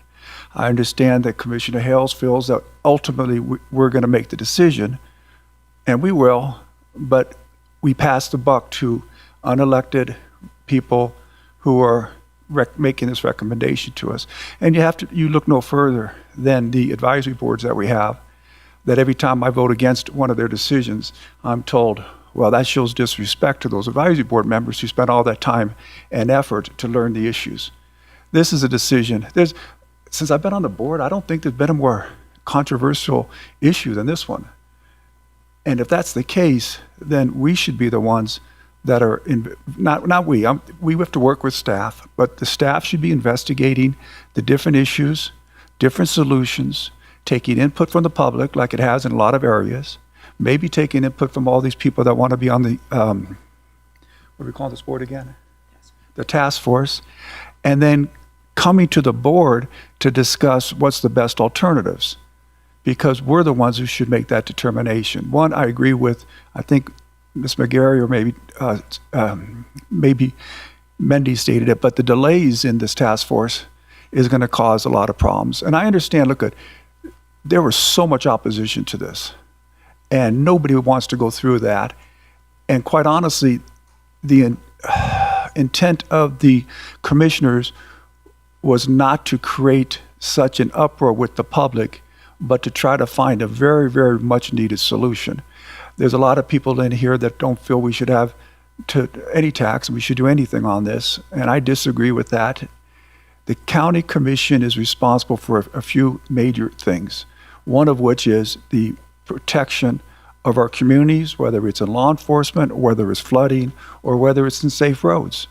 And we, as county commissioners, since I've been on the board, have failed in the last two of those issues. We don't fund roads, and we don't fund stormwater. And we can pass the buck and say, well, the Republican Party says you can't raise taxes without a vote of the public, and maybe a majority of the public isn't affected significantly by stormwater, so they don't want to pay anything for it. But then what happens to the people that are? Or the roads, like when I drove out on East Valley, the roads out near East Valley where there were just potholes and potholes and potholes, and I talked with no, not Jeremy, the other guy that was, what? John Herb, about it. And I said, how can you allow roads like that out there? And he said, we don't have the money. We fill in the potholes. We do the best we can. But those poor people that are driving out there every day are suffering from that because we have passed the buck down the road. I think the biggest mistake we have made is not in trying to get this problem solved. The biggest mistake is we haven't educated the people what we're trying to do. I get so many emails from people that are saying, I don't live in a flooding area, so I shouldn't pay for any of this. I had an argument with Dave Nelson the other day, and I explained to him 2 or 3 times. I think Dave's a pretty sharp guy. He was a county commissioner. He understands the issues, but he couldn't quite understand what I was saying. He kept saying I'm wrong. There were 3 types of things we're trying to solve, okay? 3 issues. One of them is infrastructure that's already built that needs to be maintained and cleaned out. That has to be paid for on county-owned roads that are not in GIDs and that are not, the base rate, that's for all county roads, right? So I get an email from somebody from Johnston Lane that says, yeah, you said that this money goes to maintain the culverts, but no one's come out here and cleaned the culverts here. I assume it's because we don't have enough money to put in there to clean the culverts, but whose fault is that? We as a board should be providing the funds necessary to clean out those culverts and to clean out the ditches. That's not building detention ponds to stop flooding in floodplains. That's just maintaining the current infrastructure. Who's against that? Who in this room thinks that we shouldn't spend money to pay for that? I hear people say, well, our budget, find it somewhere else, fire certain people. The most expensive part of our budget is what we provide to the deputies and sheriff's department. And I've been on 2 of those contracts that have been up for renewal. And there was universal support to pay the deputies a higher amount than any other rural county and comparable to Washoe County. And we did. We gave a 30%, 35% pay raise. But when you do that, then you're taking the money from the general fund and you don't have it now.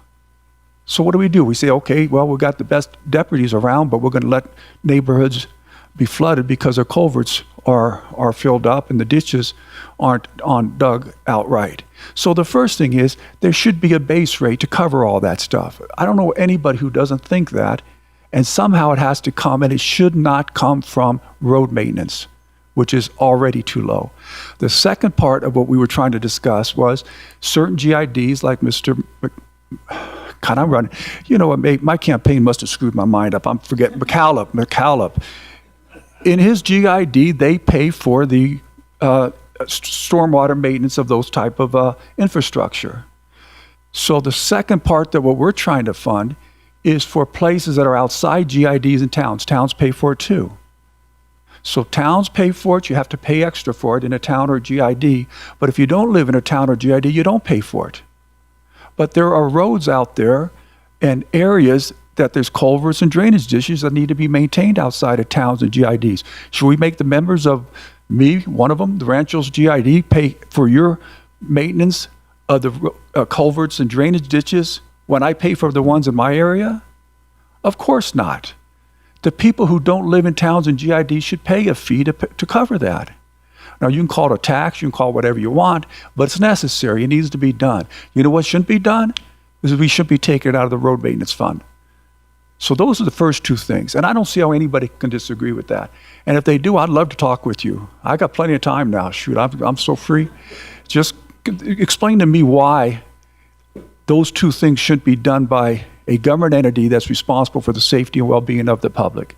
Okay, the hard one is a third one, and that's where everybody concentrates on, and that's building new infrastructure, basins and other things that are very, very expensive and mostly protects people in the floodplains.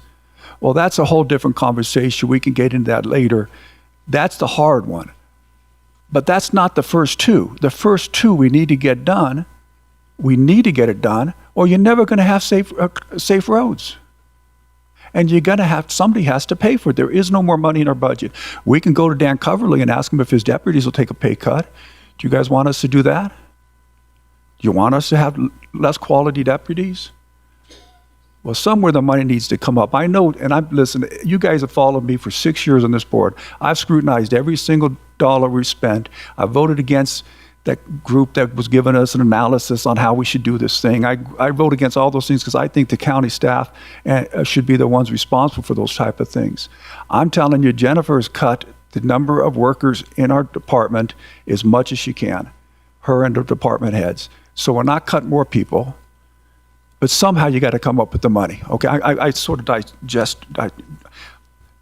I don't think we need a task force to get us to the first two parts and get that solved. We need to educate the people better so that they understand what it's for, so they don't think it's to spend $10 million on a water basin in one part of the town that services only a small community. It's to solve areas of our community that everybody pays for. People in Lake Tahoe, there's taxes that go to pay for our roads because you're a community. You work together, you fund things together that are necessary. And those are the first two. The third one is another one. So getting back to where we're going to go with this vote, I'm sorry it took so long, but this has been bothering me for a long time, and I wanted to express it. I'm not going to vote for a task force. We're going to pick out 9 or 11 people in the community that are going to give us their opinion on how we should determine the most important controversial issue of my tenure on the board. That doesn't make sense to me. They're not elected. They're not held accountable. We are. Now, if you want input from those people and any others, we should get the input, because I'm going to tell you, I learned a lot. I didn't understand all this, a lot of the different things we were talking about, and we need to be educated here on the board to make important decisions. But I think our county staff should collect this information. They know this community as well as anybody, and then they should provide that information to the board in a public meeting, and then we should decide how we want to proceed. So I'm going to vote no against the task force. Thank you. Commissioner Hales? One of the things I envision the task force doing is helping us get out information about our stormwater problem. And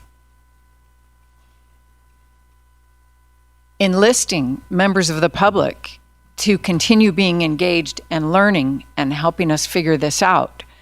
So for me, that's part of the sharing the burden of this problem with the task force. Is they have different networks than I have, and they live in different neighborhoods than I do, and they can talk to their people and they can share information and get feedback. And to me, that's really getting more into the grassroots of the community and helping the community understand this problem and helping enlist the community in solutions. And for me, that's if we get 11, 13 members who are in different areas and in different walks of life, business, residents, etc., we just have that much more chance of success because we'll have enlisted that many more people in sharing the burden and the solution. I mean, honestly, last fall, we did a whole bunch of public workshops. We went to a lot of different neighborhoods, and we had some people there. Nowhere near 400.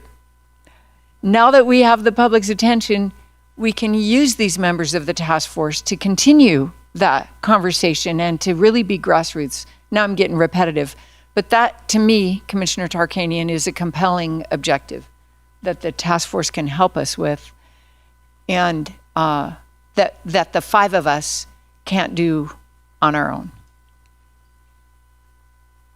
Thank you. So I think I stated in my earlier statement, my first opening statement, that perhaps this is what we should have done to begin with.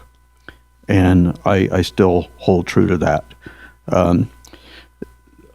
The task force will not be making any ultimate decisions. All the decisions will have to come to this board. So we will make that tough decision on exactly what it is. That's going to require 2 readings. We have a presentation, and then where the ideas will be brought forward. we'll have the opportunity to weigh in and grasp that, and hopefully we'll get reports back from this task force as they go along in their progress. So I don't see any problem with us reaching out to the public and getting their input. We thought that we had a consultant that could bring to us a legitimate method of resolving this issue, and apparently that was not. Obviously, that was not successful, and. But I don't have the background, the expertise, the insight of what needs to be done and or how it's done. We need subject matter experts to be available to us. We need our chief operating officer to be, and that's county staff support, non-voting members, the county manager's office, community development, county engineer, finance. We do need finance's input on this to say, are these funds available in the general fund? At what sacrifice are they available? And is that acceptable? We're going to need legal counsel, and whether or not how the thing is created. So I concur with what Commissioner Tolbert said. It would be nice to be able to go back and have hindsight and go back and solve those issues that members of our community are indicating happened 20 years ago, 30 years ago. We don't have that luxury of turning that clock back and looking at that. We can only make sure that when future development comes before us, we can put those safeguards and guardrails in on those developments to make sure that those types of situations do not occur in the future. But perhaps mistakes were made by previous boards and previous structures within our county 20, 30 years ago, but we can't correct that. It would be nice to have that magic wand and be able to do that, but we're not blessed with that. So I can see some benefit, and once again, I talked about the open meeting law process and how important it is for every member of our public to have the ability to weigh in on this and have their input and let their feelings be heard and listened to and engaged. So anyways, that's why I'm supporting of this task force. I don't know what it's going to lead us to. Hopefully we'll come to some fruition that will be beneficial to solving this problem once and for all for the benefit of our county and our members, our community members. So if there's no other observations, questions, input, then I will entertain a motion. No, I get it. I still have. If that's okay, Mr. Chair. You're breaking up on us. We can't hear you very well, Commissioner Tolbert. Okay, hold on. How about now? Are we good now? That's better.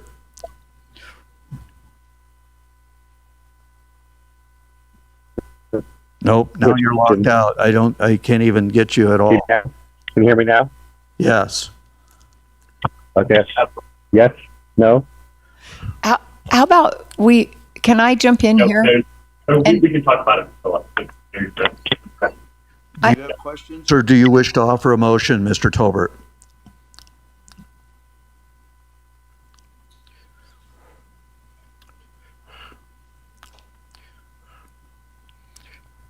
Okay, is that better?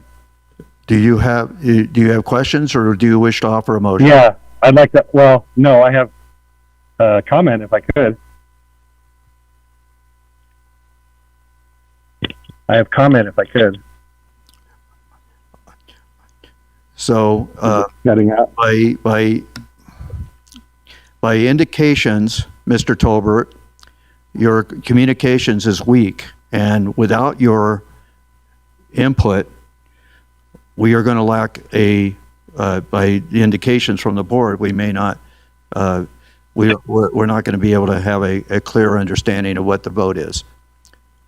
Do you wish to offer a motion, or do you have additional comments? Comment. Do so, please. Hold on. Am I clear enough now? I reset my sound. Yes, go ahead, Commissioner Tolbert. Thank you. Okay, great.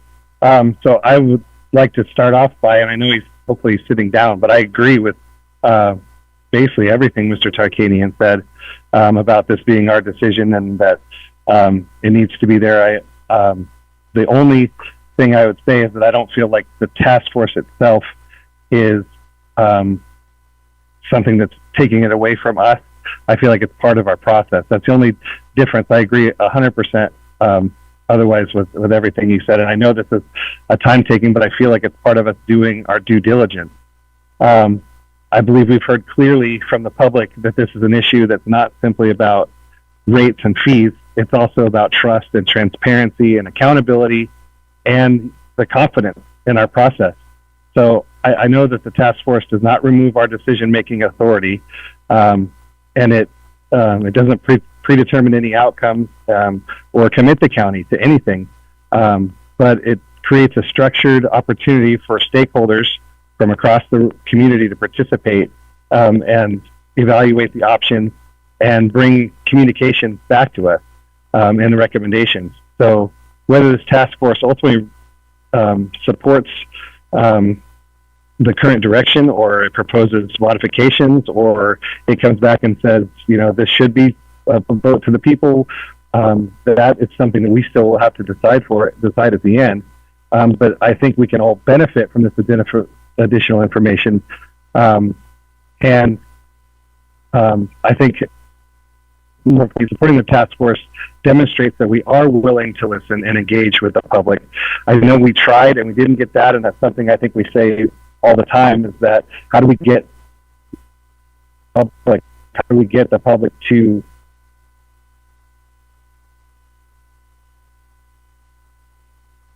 the way to do it, but that would do it. But for those reasons, I'm going to support the task force. And then to respond to those people that are saying the county needs to be doing specific things today, that's what we're trying to do. I mean, that's the whole point of this, is being able to go out and address those situations that are in need today. And that's, again, I agree with Mr. Tarkanian 100%, that we have to find a way to fund that. And with the outcry of the public and the way we were doing it, we have to find another way of doing that. So I would think that maybe we can continue to work between us as a board to find a way in the interim to get those things going. Because I hear what you're saying, Mr. Tarkanian, and I agree. Maybe we can work together on finding a way to get something going immediately to get some of those high-risk areas back under maintenance and get things moving. So, but I'm going to support the task force, but I'm also considering something else that maybe in the meantime to make some immediate action to get our residents whole that have been damaged recently. That's all. Thank you. Okay. Would you like to offer a motion? I have more questions. Oh. I'm sorry. I didn't want to preempt you. I'm just worried about losing him. You're never going to lose me, Mr. Chairman. My question is regarding, for Ms. Davidson, regarding a subgroup for Tahoe, would you envision that we should have a business representative from Tahoe and residential, a couple residential, or what are you thinking on that? Thank you, Commissioner Hales, for your question. Jennifer Davidson, County Manager, for the record. There is some public comment and supplemental from the Chambers of Commerce, Visitors Authority representation at the lake, and then also the State Line Stormwater Management Association, who are requesting participation by the business community, members of GIDs, as well as the public. I like the direction the chairman was going with his thought process. I think you can conceptually approve a framework for this task force today and allow the types of applications we receive to help you get an idea of what the best combination of perspectives are going to be. I don't think it's helpful to set those kinds of things in stone, and I think continuing to hear from those stakeholder groups should help inform your decision-making process. Is that helpful? Yes. Then I would make a motion that we create a task force consistent with the memo in our agenda packet on page 1011, but with more task force members than is outlined, up to, I'm going to say up to 13.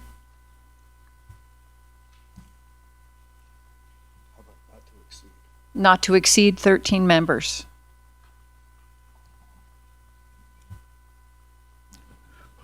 Commissioner Tolbert, are you with us? I'm with you. I can second that motion. Okay. Okay, so we have a motion on the floor by Commissioner Hales, seconded by Commissioner Tolbert, to create a task force not to exceed 13 members. Is that correct? Okay. Okay. Any further discussion on that? Okay, then all those in favor signify by saying aye. Aye. Those against? Okay, so we have 3 ayes, 1 absent, and 1 nay. So, okay, thank you. And that concludes this item. We're going to take a break until, do we want to try to work through lunch, or do you want to take a, okay, very good. Then we're going to go ahead and we'll wrap this up. We're done with this item, and we'll go into recess until 1 o'clock. Thank you. Thank you.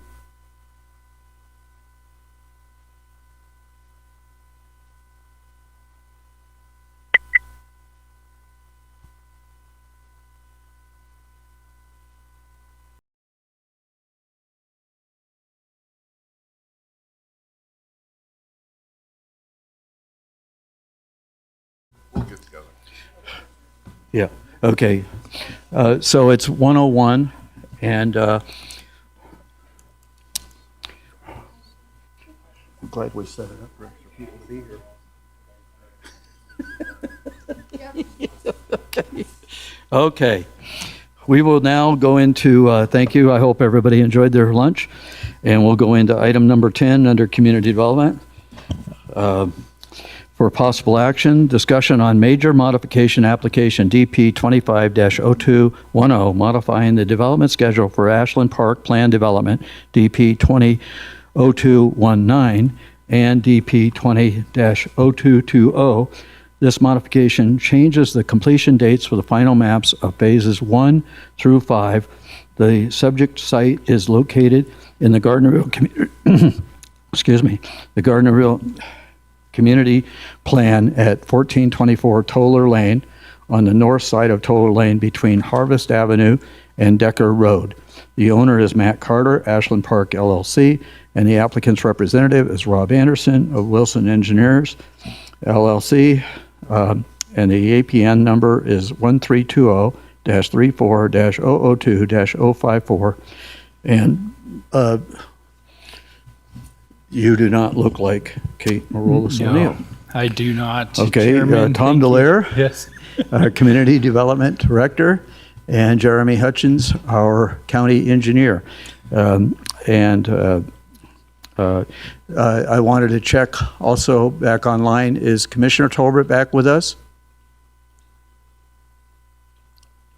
Indeed, I am. Very good. Okay.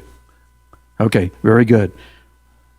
Mr. Delaire, you may proceed. Thank you, Chairman Gardner. Obviously, I'm not Kate Marolis O'Neill. She has the day off today, so I'm covering for her, and I've got Jeremy here with me, our county engineer, and this is for the major modification to the Ashland Park DP 25-0210, And as you read into the record, and basically it's just changing the dates. Did you want to? Thank you.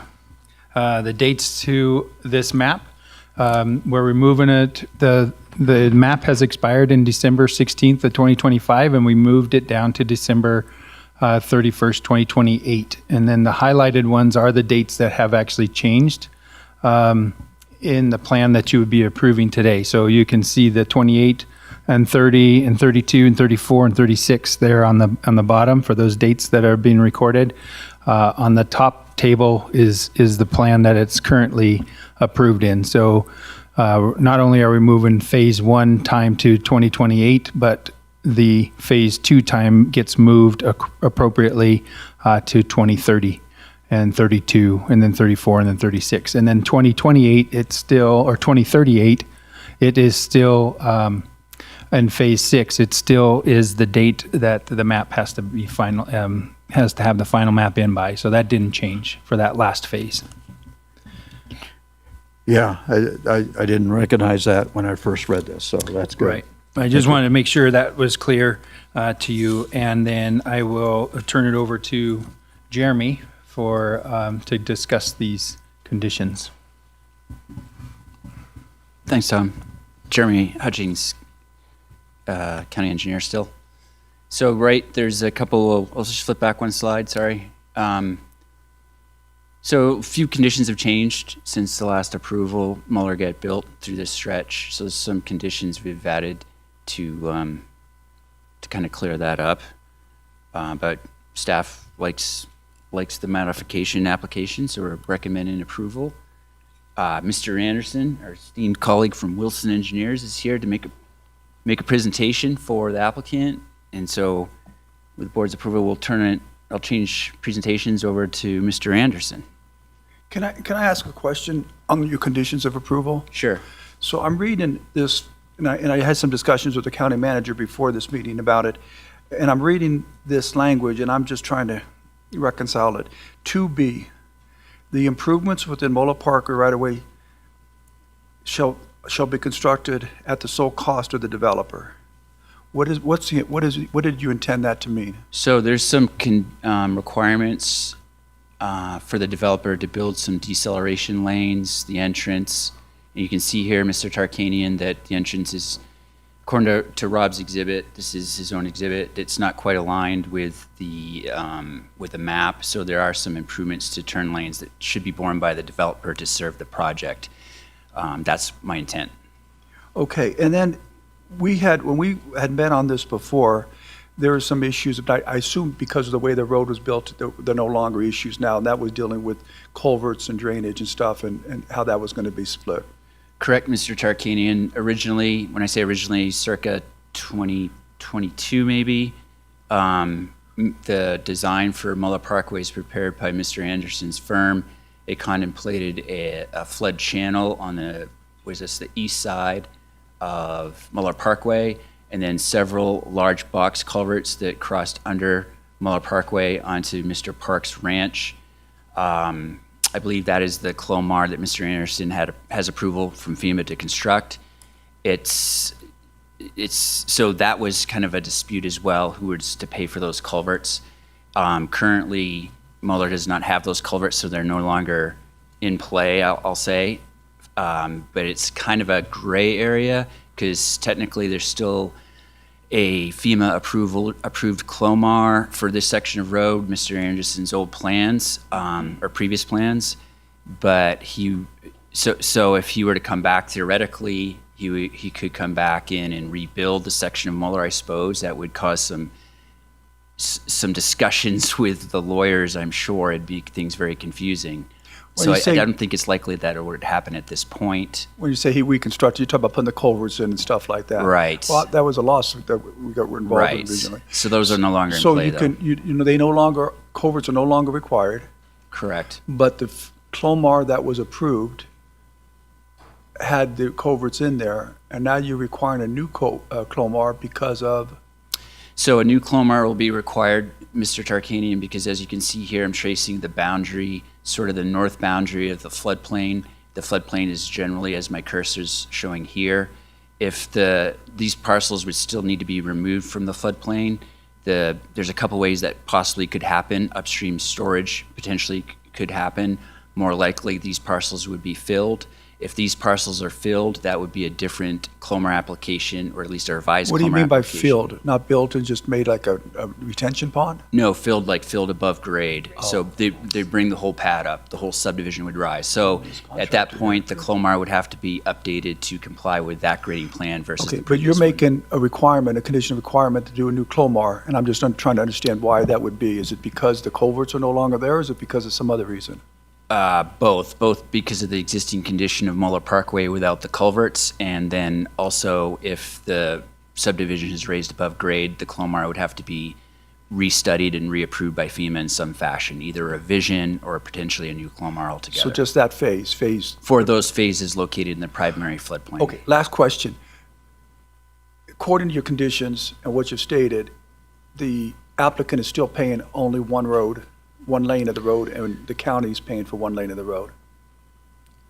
Correct. So right now, we've billed Mr. Carter for the portions of Muller we've constructed at 50% one lane of the road.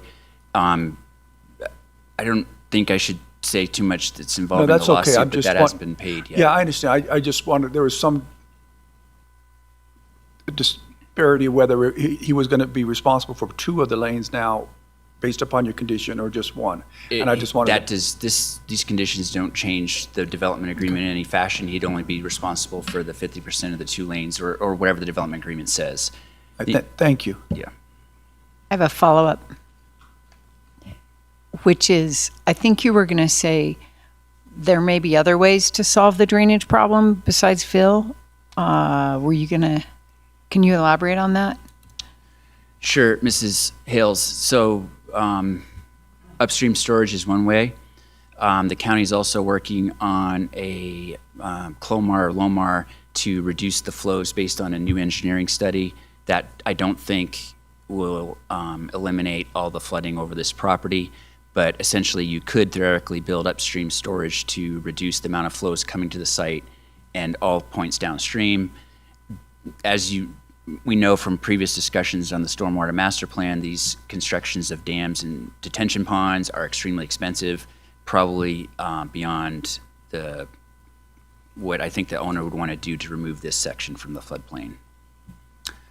At one point, was there discussion of drainage on the west side of the highway? Between phase 3 and Muller. Right. So Muller, there was discussion regarding that. It's probably more viable since Muller is overtopping today with the flooding. If the developer's engineer comes in and fills the remaining parcels that are needed and does a study, the water potentially may just run down. We'd have to perform the study, or he would. It may just be directed just because by topography that it generally flows this direction, that a channel may not be required. That has not been performed to date. So there is no channel contemplated at this time. But that is one possible solution to the stormwater concern here. True, there wouldn't be a channel that's large enough to fit between the existing road and the existing subdivision, but it potentially could alleviate some of the drainage. More likely, the flooding would come down, hit the fill for the subdivision, and just naturally progress north and west from there without a channel. Without what? Without a channel. So picture it this way, Mrs. Hales, a big flood is coming this way. It's about several hundred feet wide. It hits a wall, essentially, of dirt. The water just doesn't stop. It's going to head around the dirt and follow the existing topography.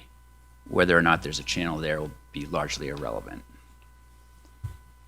So I guess I'm just wondering whether it seems like, I guess I don't know enough to have an intelligent question, but it feels like there should be a plan for this. Like if there's going to be conditions, maybe the conditions should plan for this. The conditions do plan for it under the third condition about updating the Clomar. So if when they come in to fill the portion that's actually in the floodplain that would impact that floodplain, there's going to be potentially some impact. So the developer's engineer will have to perform a flood impact analysis to determine what that impact is and then address it accordingly. So do those conditions say you got to address floodwater before you build? It does, in so many words, is saying the Clomar approved by FEMA shall be updated to reflect the current improvements and any final grading. So in my opinion, it's enough. Because if they were to determine that the water should flow north on the west side of Muller, wouldn't there need to be culverts under that little entrance to the neighborhood? And potentially, it sort of depends. There's not a it could. The bigger question is going to get back to the ability to impact other properties in an adverse manner. Adverse is determined by a rise in base flood elevation by 1/2 foot or more. One of the original conditions of approval for Ashland Park subdivision was to provide the easement for moving drainage onto David Park's property. That it hasn't been provided to date. So that condition remains. But until they actually go out and build the phases that are currently inundated by the flooding, it's not really applicable at this time. so I just don't want to get in this situation where they start building, they have an obligation to do drainage, they start building, and then later they say, oh, sorry, we can't do drainage because we already started building and it's too late to put the drainage in. That's why they've phased this. So the first phase provides a couple of things beyond just the normal utility. It provides access out to Muller Parkway. It provides a secondary access, not just an emergency access. It also largely is located out of the floodplain, so the impacts we're talking about aren't necessarily pertinent. So when they come to that phase, which they've pushed off to phase 6, which is expected by 2038, that by that point, that gives them enough time to have done enough studies and come up with a plan to move the water around. The ultimate bailout plan is they can't mitigate it adequately without it adversely impacting an adjacent neighbor, and the subdivision doesn't get finalized to that phase. But we can't strip away the owner's property rights to develop what's not in the floodplain today without that study. That's cool. That's legal. And we're not, if we were to approve this with conditions, we wouldn't be doing anything that would compromise our ability to require drainage later. No, I think the conditions actually strengthen the requirement to analyze the project in the future. Sure. I had several questions, but Commissioner Tolbert, did you have questions on this? Actually, no. It seems, like it's part of the process of getting, back underway, and getting some return on that investment we put in that road section. Okay. So a couple of questions I have. Thank you, Mr. Tolbert.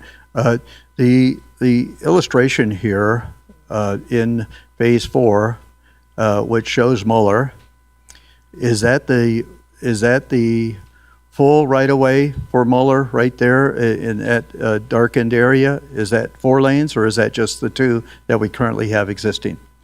Mr. Gardner, the shading you're seeing here is what's been roughly constructed today. 2 lanes of Muller, generally, the roundabout at Toller, again, generally, and the multimodal path, and the stub to the applicant's parcel.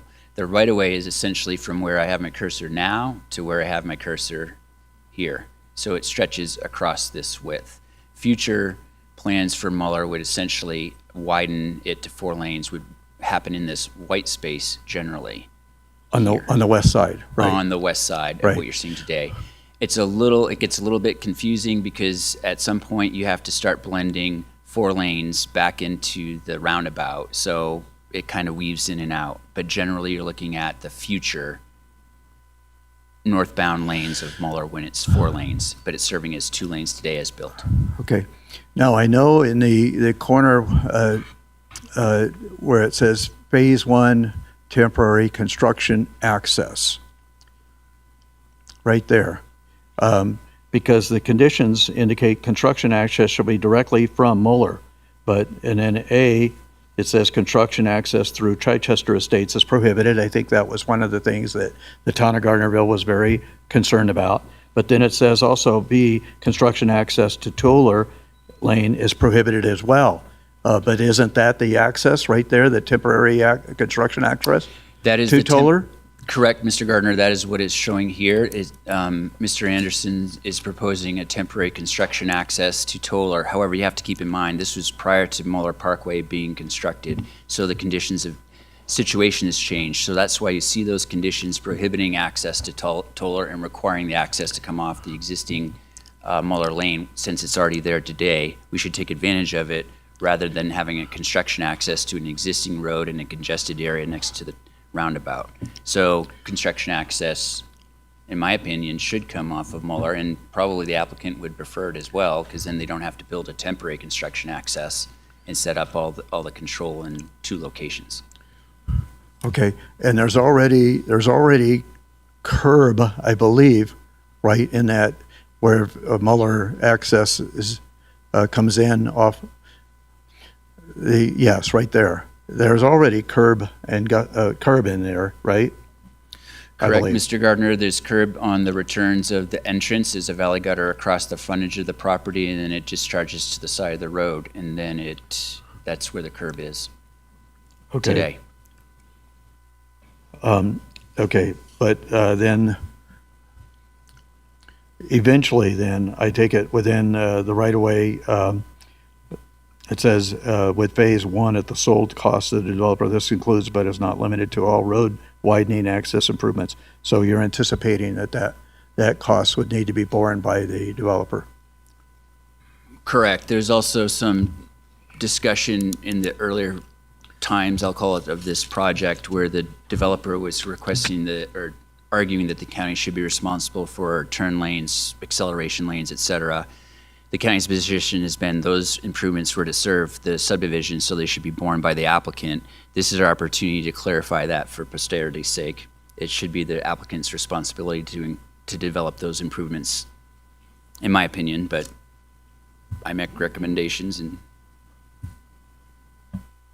Okay.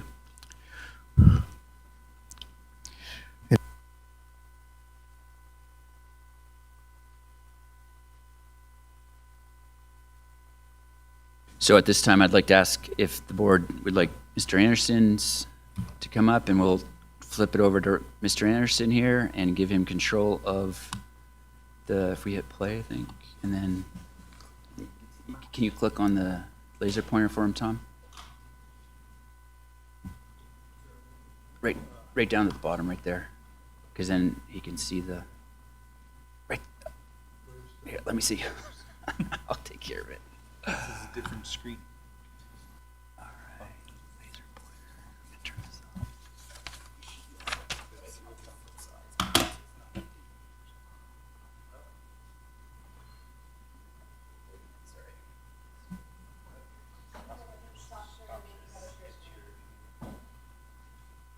Just so, as a side, when Mr. Hutchings was a young engineer employed in my office, we used to refer to him as the wizard. And he was the wizard because he could make all things IT work. So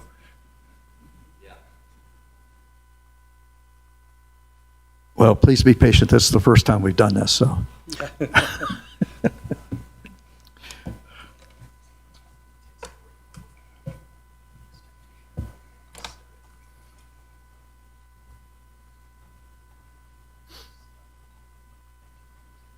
what we need is one more pair of glasses up here too. Yes, by golly, I've got it.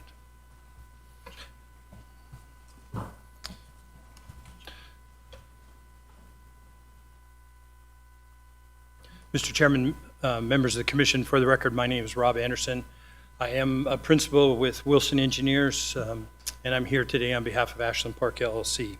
I appreciate the opportunity to make this presentation. It is largely very similar to what I would have presented last month. Unfortunately, or not unfortunately, but at your discretion, we continued the matter, so staff had time to make a recommendation because I had been, I'd only provided them the documentation a few days before the hearing. just for the purposes of the record, I just want you to know, I received this staff report yesterday, mid-morning. I've had less than 24 hours with it. That being said, I want to be also, in the context of this presentation, I want to just be clear that I'm a registered professional engineer in 5 states, Nevada, California, Washington, Texas, and Missouri. I've been practicing now, actually as effective Saturday, for 43 years. Virtually all of that time here in Douglas County. I'm also recognized as a certified floodplain manager, and I am also a Nevada State Water Rights Surveyor. The purpose of today's application, as Mr. Hutchings and Mr. Dallaire pointed out to you, is to request a phasing plan amendment.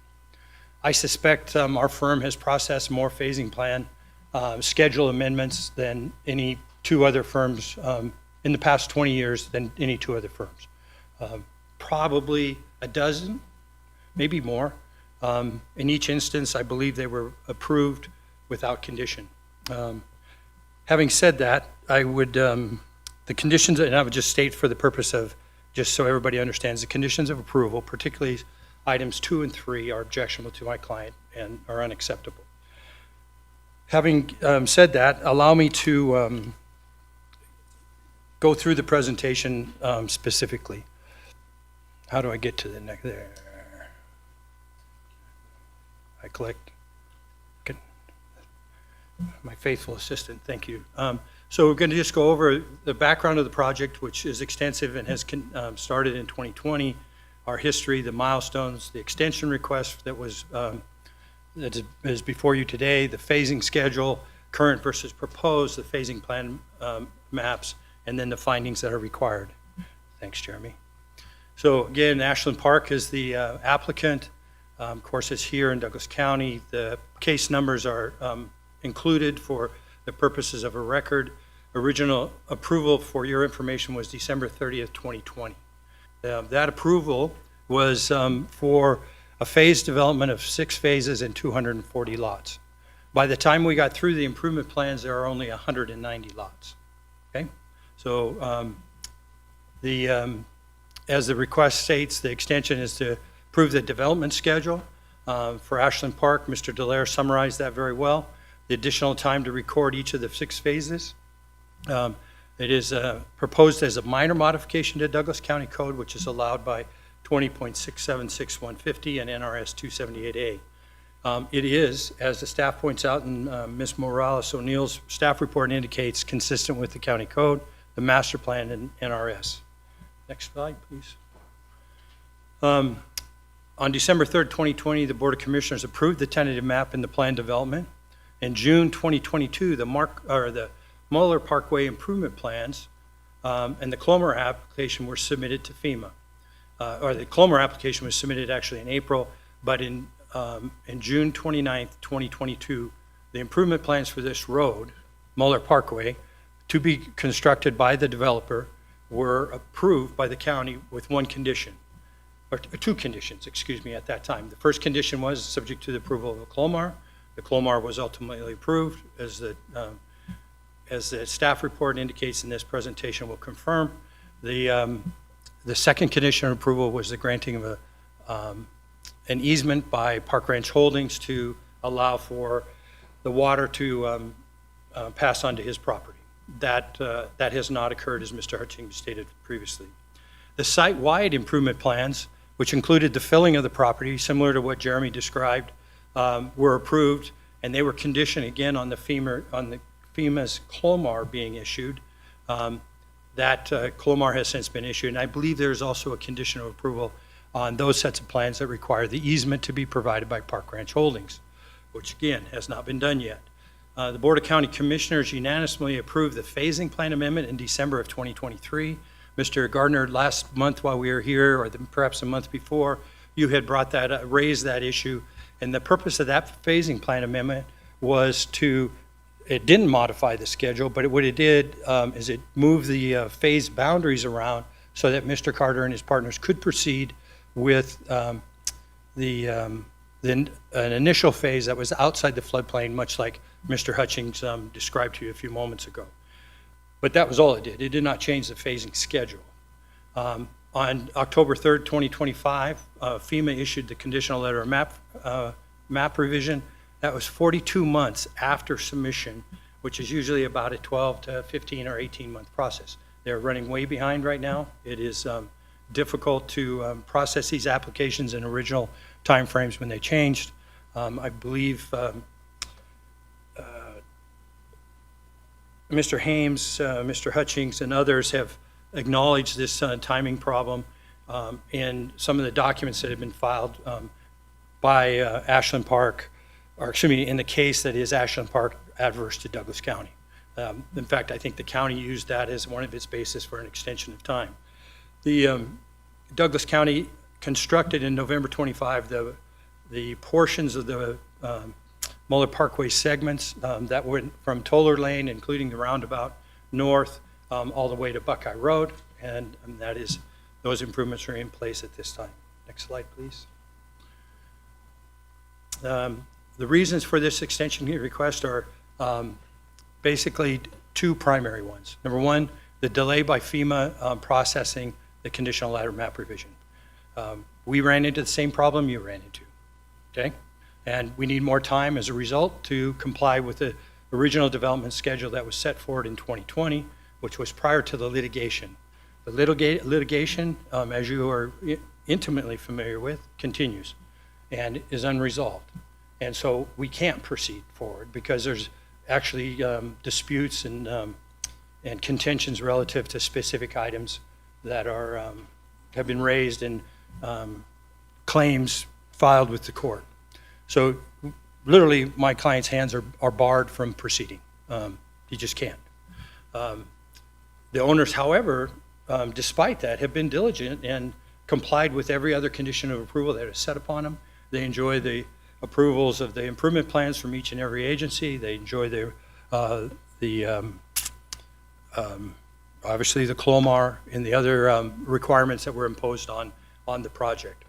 Next slide, please. These are the phasing schedule, just in the interest of time and the fact that we all just came back from lunch and our blood sugars are high and the amount of blood getting to our brains might be less than normal. But Tom described it well. Go ahead. So this is the phasing plan, which was a minor modification that was submitted and approved. And again, as Jeremy described it, it pulled a portion of the project, or it emphasized that portion of the project that was out of the special flood hazard area so that the applicant could proceed with those improvements. Next slide, please. This is a slide that was also in Jeremy or Tom's presentation that shows the condition, and this honestly was, just for your guys' information, this was the data that was requested by staff, was to provide a presentation that showed the relationship of the improvements that were constructed to the phasing plan. And so that is what this does. Interesting that this location here is where the access to the project was constructed. It's just a little bit offset from where the project plans had contemplated it. But that's a minor issue and certainly not something to quibble about. We will certainly align the improvements. Next slide, please. So under NRS 278, you're required to make these findings. And each of these findings, I believe there's 6, if you could go to the next slide, Jeremy. No, 4. 3 findings, excuse me. Back up there. So each of these findings we made in the affirmative when we presented our application. We justified the findings. I would note for your benefit that Ms. Kate Morales and her staff also made these same findings. So we're all in agreement. It's all, everybody understands where everybody's at. We're moving forward. Go ahead, next slide, please. So again, that's just that one I spoke of briefly. I don't need to talk about that one too much. But I do want to talk about the conditions of approval. And this is important. The conditions of approval are, as I stated originally, are objectionable to my client. And I believe they're their objections are multifaceted, okay? First of all, the way I read these improvements is they violate the development agreement. They are specifically contrary to the terms of the development agreement. The development agreement at 6.1, and by the way, this project, I think staff acknowledges, certainly my client acknowledges, is both benefited by and burdened by the development agreement. That development agreement, by the way, is your document, or that I'm going to refer to, is recorded here in Douglas County as document number 2019-939704. This at 6.1 of the development agreement, which is concerning Muller Parkway construction, it says owner and county agree to equally share the cost and expenses of constructing such two-lane segment, okay? This is equally agrees to do it. Later in that same section, same paragraph, it says concerning whether the developer builds it, or if the developer should elect to build it, that for which the county shall, and this is a quote again, for which the county shall pay to owner 50% of all material and construction expenses. It does not distinguish whether they're drainage improvements. It doesn't distinguish if they're curb and gutter, or sidewalk, or turn lanes, or decel, or accel lanes.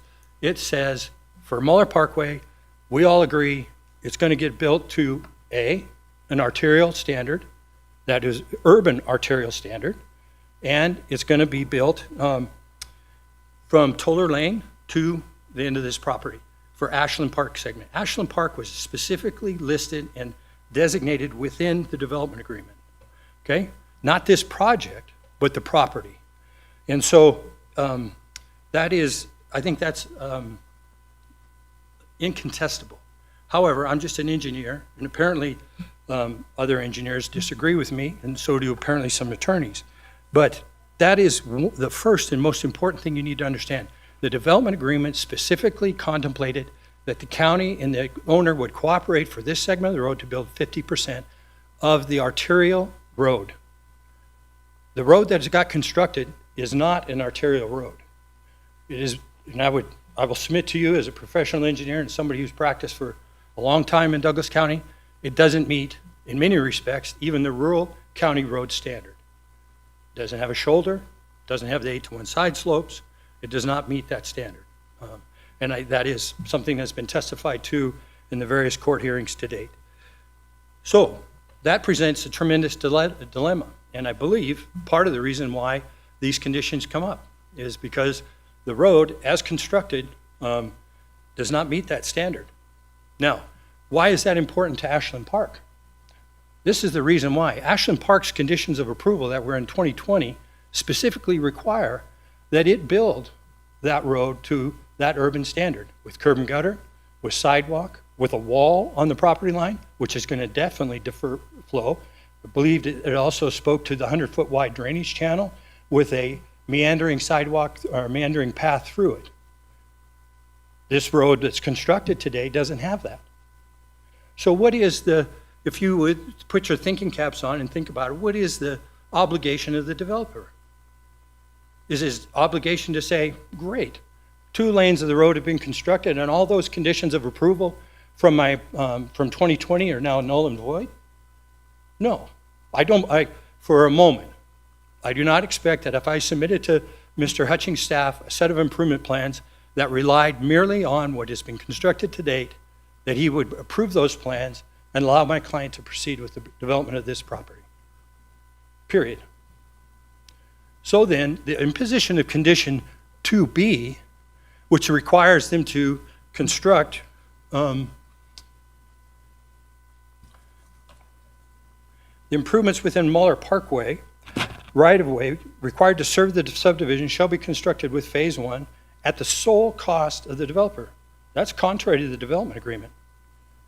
Further, it goes on, this includes but is not limited to all road widening, access improvements, turn lanes, acceleration, deceleration, storage lengths, intersection improvements, signage, pavement markings, sidewalks, landscaping, irrigation, lighting, sound screen walls, etc. None of that is in the development agreement. None of it. We're required, my client is required to cooperate with Douglas County to build the improvements within Ashland Park, the frontage of Ashland Park. All parties to that agreement, in my opinion, understood that it would be developed as a residential subdivision. On an arterial roadway, there's no question it would have required turn lanes. No questions it would have required acceleration lanes. To now suggest that, and Mr. Hutchings in his integrity and character, he pointed out to you in his opinion, those things should be solely the responsibility of the developer. Unfortunately, his opinion isn't embodied in the development agreement. The development agreement says we're going to share those costs together, 50%. And so, irrespective of his opinion, that is not the case. They're not solely the responsibility of the applicant. I want to give you some background. Jeremy, can you go up to the slide that shows the improvements as they exist today? No, that's good enough, sure. So this whole business of conditional letter of map revisions is very confusing to particularly people who are not intimately involved in it. And so I just want to make sure we all understand what has occurred and what analysis have been done. Douglas County did a conditional letter of map revision. Actually, it filed and processed several applications. My client prepared and we filed one that was specific to our project but evaluated the impacts for the region. I want you to think about this for a minute. The application, Douglas County received a conditional letter of map revision for essentially those improvements that are shown within Muller Parkway. The limits of Douglas County's analysis, though, stopped here at the right-of-way line,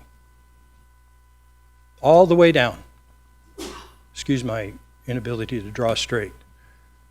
It never evaluated what happens beyond that property line. Didn't evaluate what happens in Chichester Estates. It stopped at that line. And Douglas County got approval for that, no question about it. It's my professional opinion, that is the basis for which it proceeded ultimately to construct what is it constructed out there today.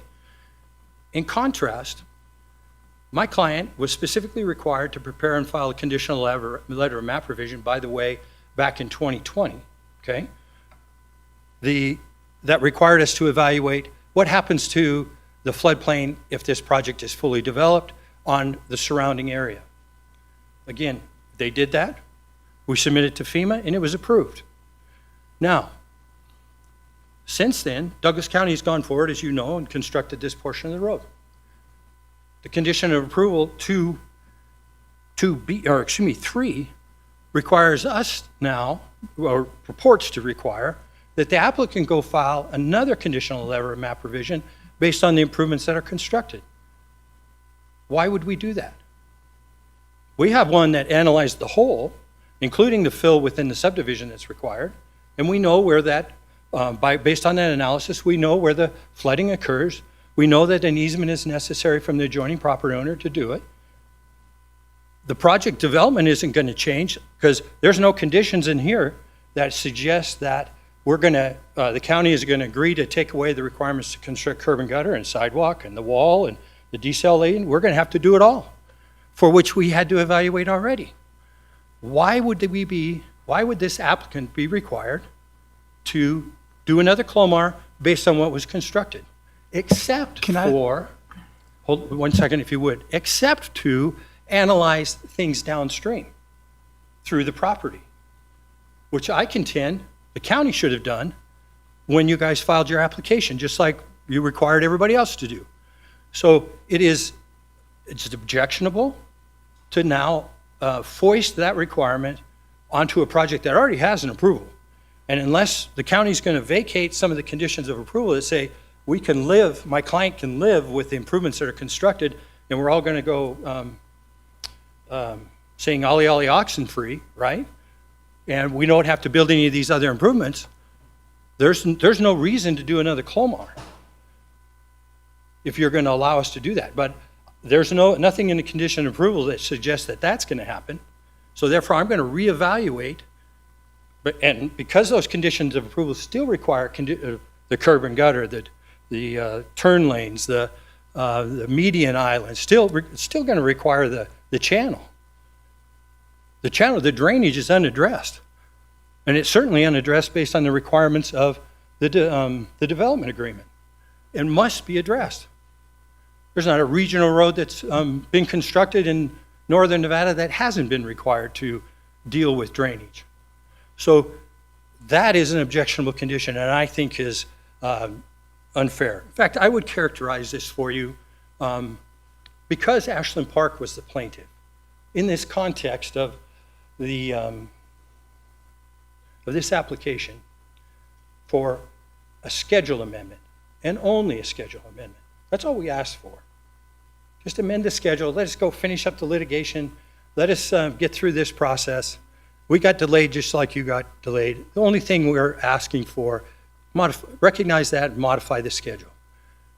But what comes are two conditions in particular that are, I would tell you professionally, and all due respect to my distinguished colleague, Mr. Hutchings, who is the engineering division, at best punitive, and at worst extortive in nature. Unfair. I got to ask you, get an answer to this, so, Okay. or you're going to lose me. All right, sorry. So when I asked Mr. Hutchins about the culverts and changing the flooding into that area, he said your Clomar included those culverts. Absolutely. So won't that change the flooding now that the culverts aren't in? Oh, no question, it does. I would tell you, Mr. Tarkanian, it's in evidence in the court case that's pending that there's an analysis done by a third party, Mr. Todd Cochran, who did an analysis of the proposed improvements before they were constructed, but based on the design by CA Group and J.E. Fuller, and J.E. Fuller's model, that shows that that went forward and evaluated the floodplain further to the west of this site without the culverts being installed and with the road improvements constructed like that, and it shows adverse impacts in Ashland Park and in Chichester Estates. That is in evidence. That has been examined, cross-examined, and redirected, or directed and redirect. And so it is, that's in, that is. that Again, exists. I don't dispute that. Common sense would say that. I mean, you can thank look you. at it and see that. What I'm trying to say is, isn't a Clomar, and maybe I'm mistaken, those are required to make sure that the flooding is handled before you build in certain areas, at least from the federal requirements, right? It very similar to that. If I could just kind of give a couple little clarifications. It is an application to FEMA that says, or excuse me, it's a letter to the chairman. I think Ms. Hills, at least in one of those instances, but she was the chairman at that time, that says, if you build the improvements as you have presented them, you are likely eligible for a map revision. That's all it says. That's all it says. Now, and I don't understand what that means. what that means I is mean, this. you can't build in an area that you don't have, that's in a flood area right now, that you don't have Clomar approval, right? Based on Douglas County Code, that's correct, for less than 19-acre parcels. Okay, but your Clomar had a different drainage Correct. through the facility. Then why wouldn't you think you needed another Clomar, or at least an amended or revised Clomar? Because it hasn't, the improvements that are going to be constructed to comply with the conditions of approval from 2020 are the same. Are the culverts part of that? Yeah, absolutely. Okay, and that's still outstanding in the lawsuit then? Well, yeah, who's responsible for them? Okay. So that could still I thought that had gone away, that you weren't going to build them because I Oh, thought they no. built the road down to a lower grade and. Oh, no, they're required to deal with the regional flood flows that come in and otherwise impact the property. Okay, this is why I was totally confused. So the culverts still have to go in at some point. In my professional opinion, to comply with the conditions of approval, absolutely. And the terms of the development agreement. Okay, all right, and these are all issues before the court right now. They are issues before the court. Okay, we're going. But respectively, Mr. Chairman, we're not, because we're asking him to do a revised Clomar, which if you were to change the flooding, it would make sense. And if you're not changing the flooding, it doesn't make sense. So it was right on what the agenda item is. Or do you think otherwise, Doug? And I honestly, That's why I asked the need- question, is if the change of the flooding had happened, why did he think he didn't have to do a Clomar?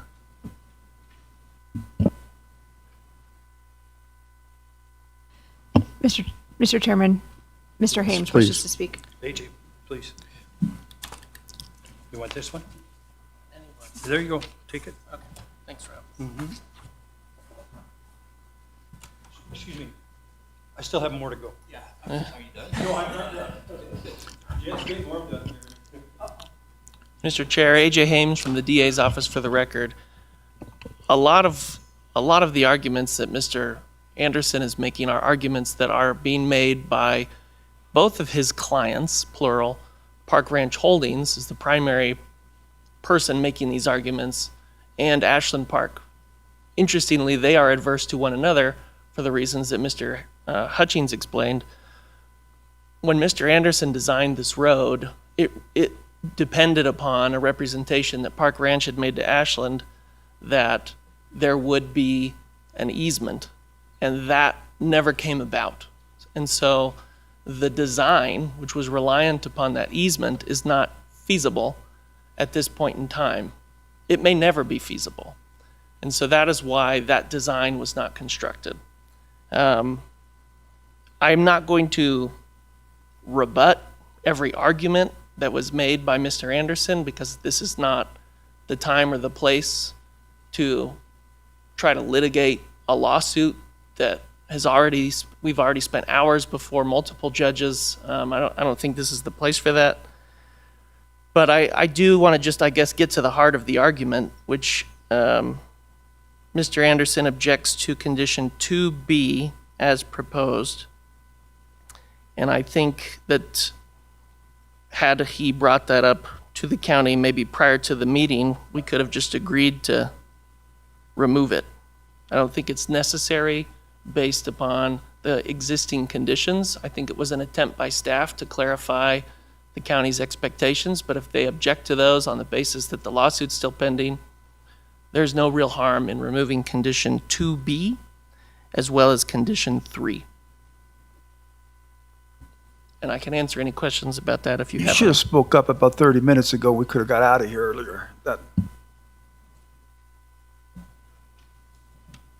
So, how much more do you have, Mr. Anderson?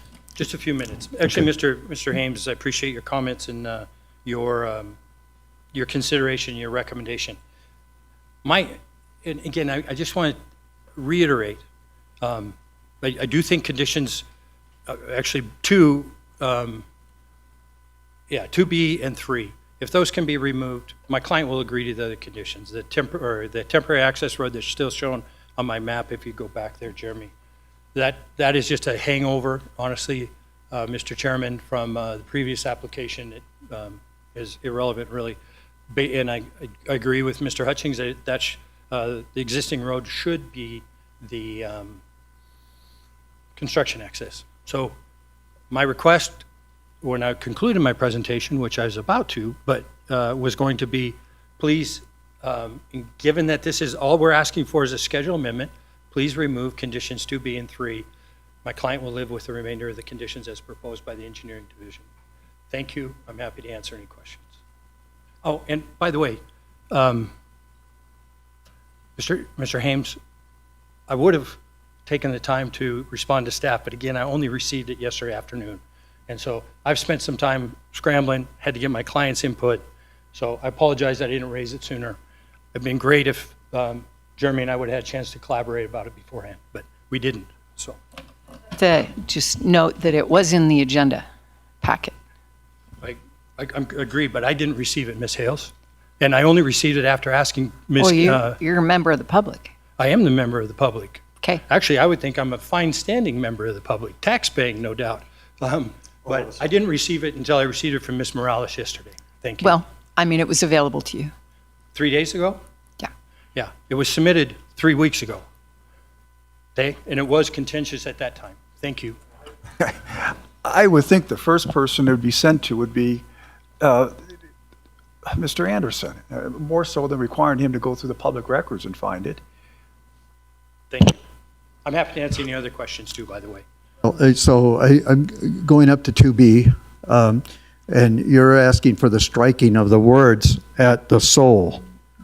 Actually, the remainder, everything past phase one, and I would, if you're going to ask me for my opinion, if it's different than, if you're not willing to do what Mr. Hames suggested, I would just add phase one in accordance with the approved development agreement applicable to this project. And that would suffice for my clients as well.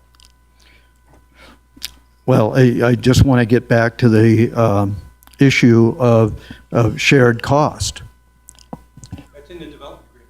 Okay, so you're in concurrence with the development agreement. Okay. But for the record, Rob Anderson, my client has been agreeable to that since the project started. Okay. Okay. Again, Mr. that's Chair, up if I to may the- just respond. Pardon? Yeah. When you construct it to the standards, send it to my client. And I would say send it to Ashland Park. Wait. Yeah, okay. Mr. Hames. Again, Mr. Chair, thank you very much. AJ Hames for the record. Again, I'm not going to argue the lawsuit today, but I would just recommend with regard to the motion, I think that the items that we were attempting to clarify are already sufficiently clear in existing documents as well as the development agreement. So I would just, my recommended motion to you would be to approve, subject to the conditions set forth in the staff report, with the exception of 2B in its entirety and 3.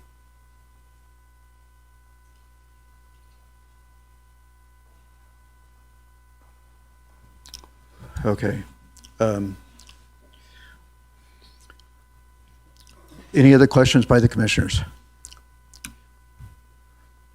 I do have a question, Mr. Chair, if that's no. Please.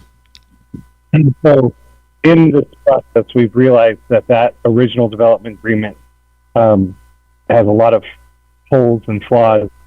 So my question is, should this be readdressed to make sure that it is fills or plugs any of those potential holes? Because I have many questions about whether or not the county should be paying 50% of amenities to a road that specifically serves the development. You want me to answer that for you? Ultimately, My intention is is I shouldn't. It's obvious. You've been saying it over and over again. That's part of the lawsuit, and we discuss. my words.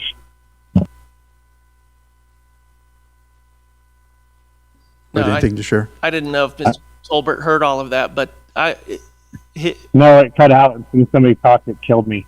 So yeah, I wasn't necessarily trying to avoid the talk about the lawsuit itself. I'm talking about if we have this specific thing, is it going to, by avoiding this topic, and are we, not.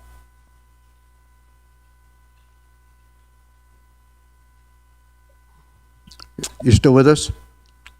Yes, I am. Okay. I'm sorry, I couldn't understand your question. You're muffled. Can I just respond real quick, Mr. Chair? AJ Hames for the record. I understand Commissioner Tolbert's concerns, other than the muddled ones that I couldn't make out. But what you have before you today is pretty simple. It is a modification to the PD, specifically to the development schedule. There were conditions of approval that were suggested based on the passage of time and things changing in that passage of time. And so really, I would just ask you to focus on that, the development schedule. And that is what's been agendized. That's what we're here for. And my recommended motion would be to approve, subject to the conditions as I previously stated, without 2B or 3. Thank you. Okay. Thank you. We need to go, so I have other comments, but I would prefer to go to public comment first, and then we can come back. Okay. Is there any public, we're going to go to public comment on item, what is it? Item number 10. Okay. Is there any public comment?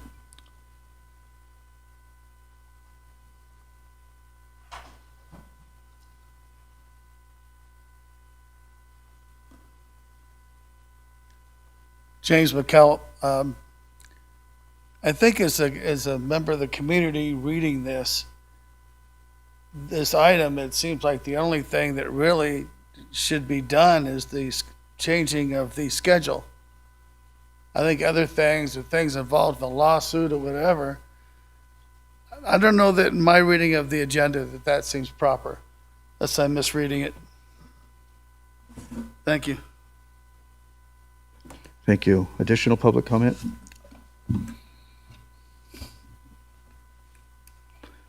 Since no additional public comment, I'm bringing it back to the board. And I just wanted to make a couple of statements. And recognizing the legal issues that we're getting into with the development agreement. So I won't try to get into those issues, okay, because we're limited to that. However, I think it's important for the public to understand, okay? And so that's why I'm putting this on the record, okay? Is that the public has often said, to a large extent, that this development agreement was one of the worst development agreements we have ever created in this county. So I'm not going to get into the legal aspects of that so that our legal counsel understands that, okay? I just want to address concerns that the public has, okay? Because it's going to set the table for the future, I believe, okay? Number one, most of these improvements that are included in item 2B are primarily at the sole benefit of the developer. And yet the county is having to contribute to that effort, okay? And in most communities, that's not the case. When roads, turn lanes, improvements, all of that stuff is done, it's generally at the cost of the developer. So I didn't necessarily have a problem with that particular aspect of this agreement or this condition. Number two, we just went through a 4-hour, 5-hour discussion on stormwater in this community. And I don't know if you listened to that, Mr. Anderson, but I swear to God, 99% of the people that came before this board to talk about stormwater talked about the requirement and the necessary needs of developers to contribute and ensure proper stormwater mitigation themselves, not borne by the taxpayers of this county, but by the developer, okay? And so I think we need to be sensitive to that aspect when we approve something of this nature. Now, I'm not trying to go backwards, but I want to set the record straight that developers, we're going to get a lot of pressure over the next portions of our term and future commissioners about whether or not developers are going to put in stormwater mitigation because this community believes that that's where the primary burden should be placed on.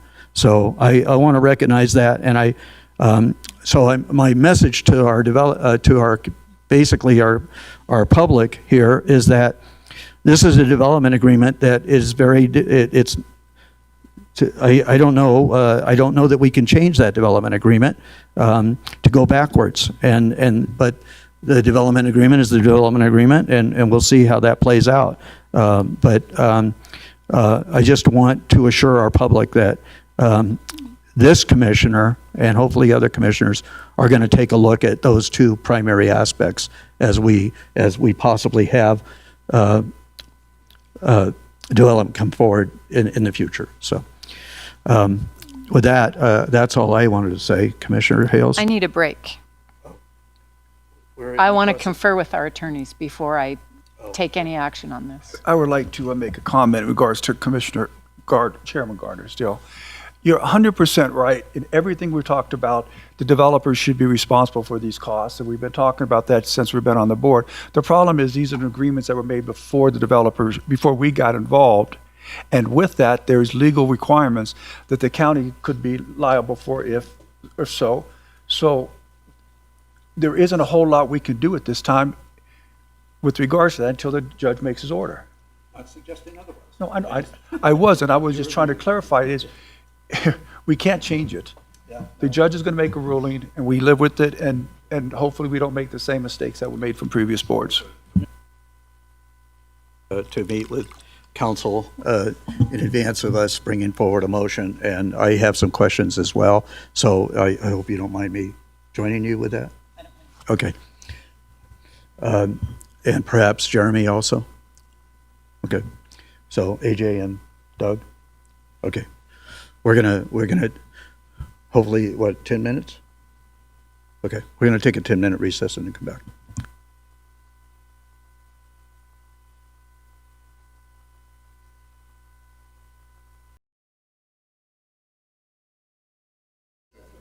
Huh?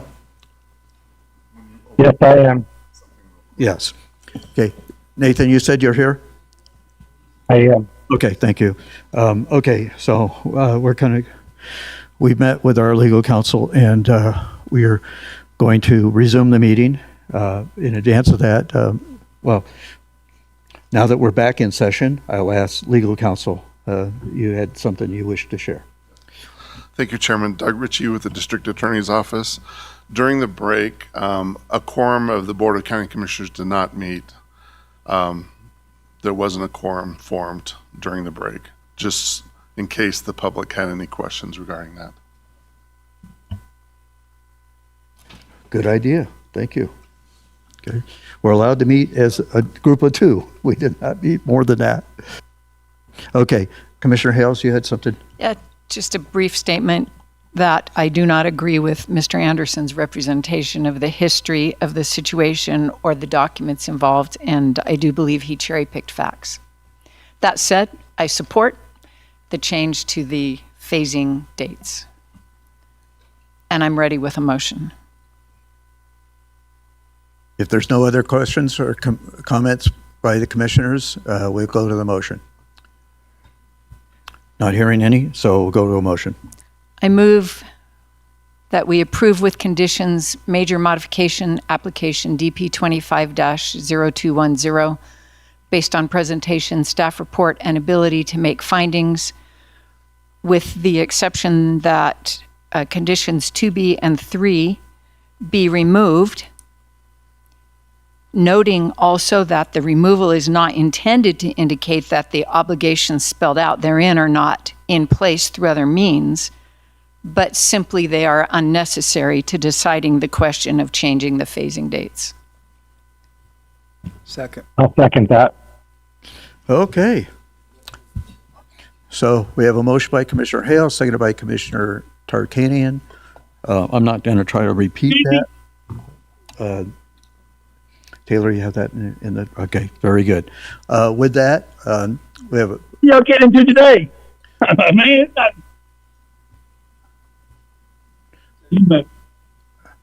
Okay. Do we have a new commissioner weighing in? Okay. Yeah, we have a new commissioner weighing in. Okay. Okay. So at this time, if there's no other questions or comments, we'll go to a vote. All those in favor signify by saying aye. Aye. Okay. Motion passes 4-0 and 1 absent. There you go. Okay. That's 4.5. I get that one extra. Okay.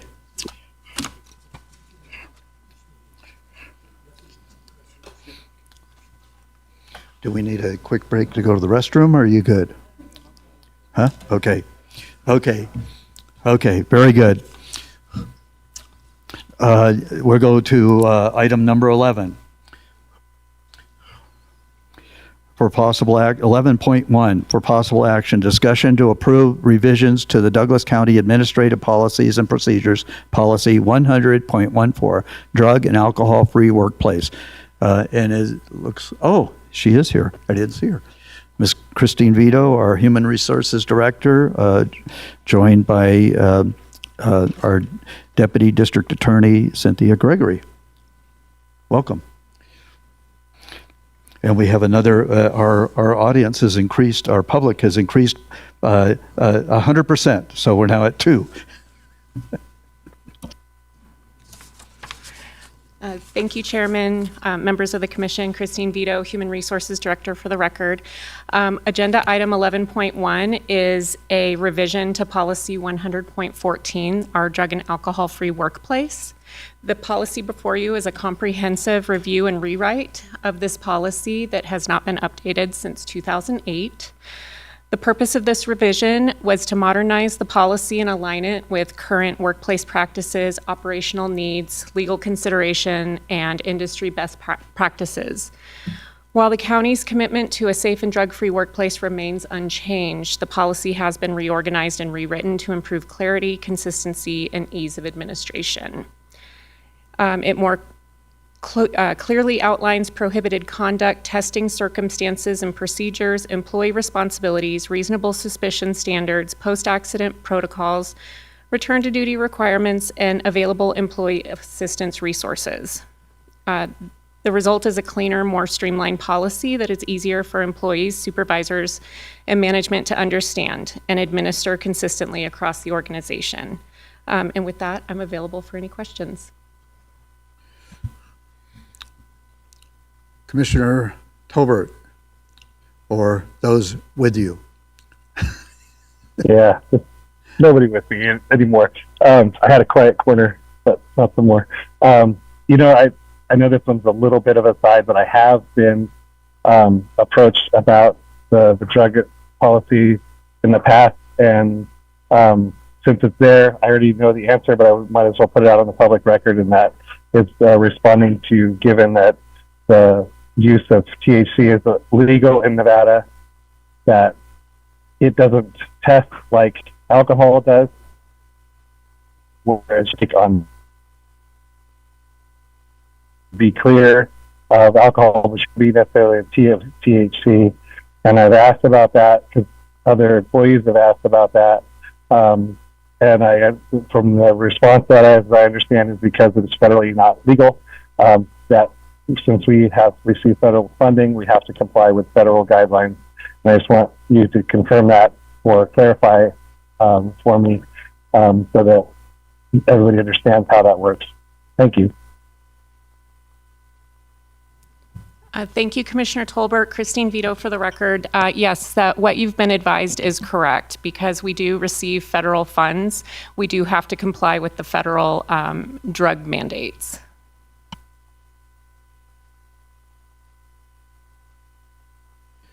Okay, any other commissioners, questions? Okay, I don't have any questions either, so we'll go to public comment. Is there any public comment on item number 11.1?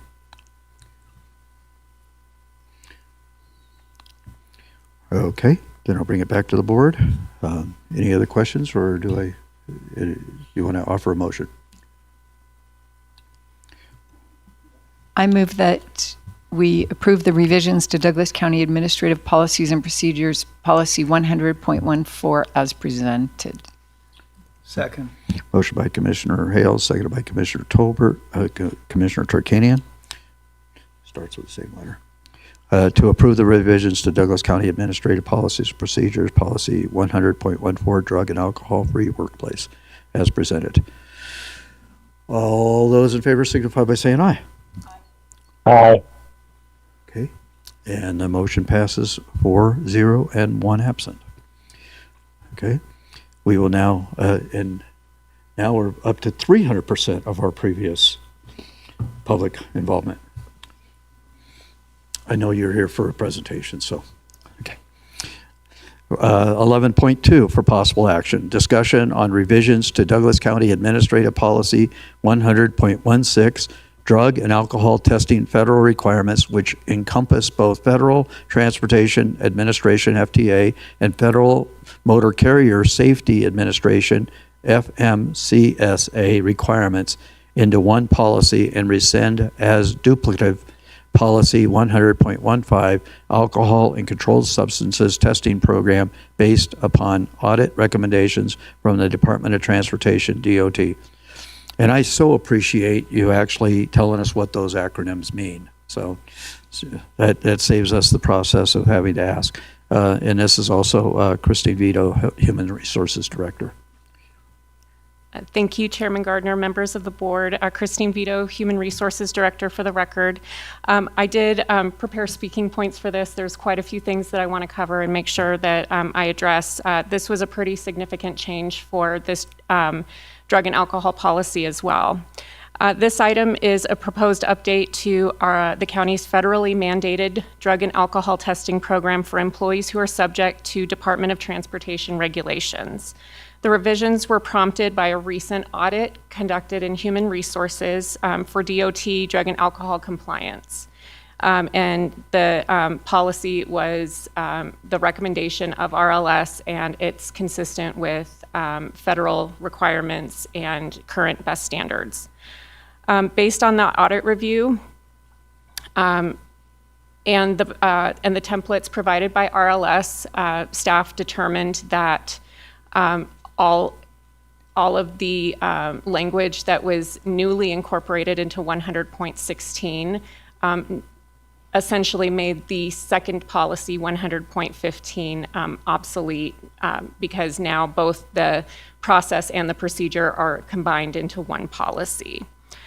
Most of the revisions are technical in nature, including updating references to federal regulations rather than quoting regulatory language directly. This approach allows the policy to remain current and evolve without requiring frequent policy updates. As a result, this policy will serve as the county's primary DOT drug and alcohol testing policy. In addition, I did hand out to the board members a supplemental correction. After the agenda was posted, we did one more review of the policy and did note a few small changes in federal citations that needed to be updated. So I did provide that as supplemental to make the record clear that there were some technical corrections. That did not change the intent, scope, or requirements under this policy. And with that, I am happy to answer any questions you have. Questions, commissioners? Commissioner Tolbert? Okay. With that, then we'll go to public comment. So is there any public comment in chambers for item number 11.2?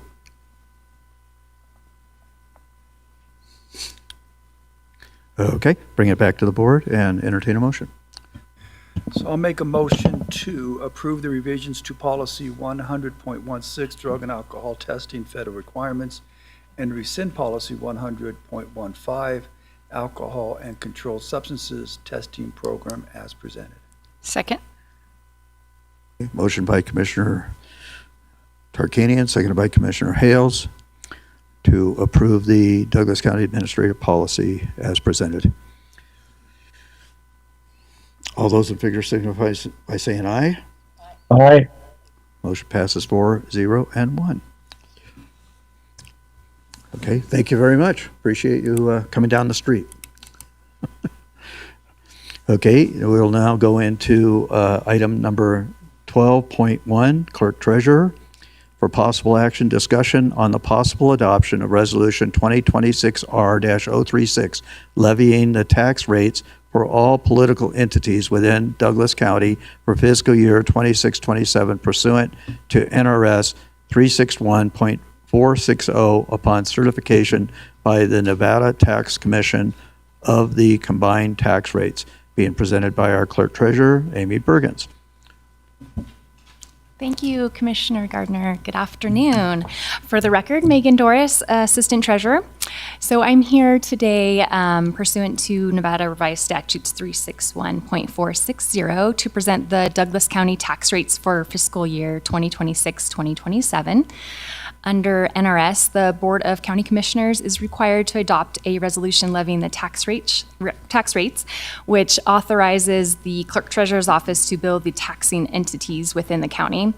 This resolution will become effective immediately, as you mentioned, following the certification of the tax rates by the State Tax Commission on June 25th of this year. Included with this agenda item is a year-over-year comparison of the tax rates. As reflected in that attachment, there are 6 taxing entities within the county that have increased their rates as approved by their respective governing boards. Nevada law establishes an overall tax rate cap of 3.66 per $100 of assessed valuation, or 3.66%. These entities were able to make those adjustments while remaining within that statutory limit. The Douglas County Certified Tax Rate Attachment also identifies 6 tax areas that have already reached that 3.66 cap.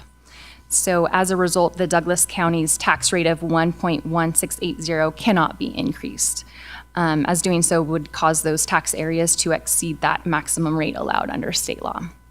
So we did a review of some historical records going back to fiscal year 2013 to 2014, and the county's tax rate of that 1.1680 has remained unchanged. So thank you for your time today, and we're welcome to take questions. Thank you. Commissioners, questions? Commissioner Tolbert? Any questions?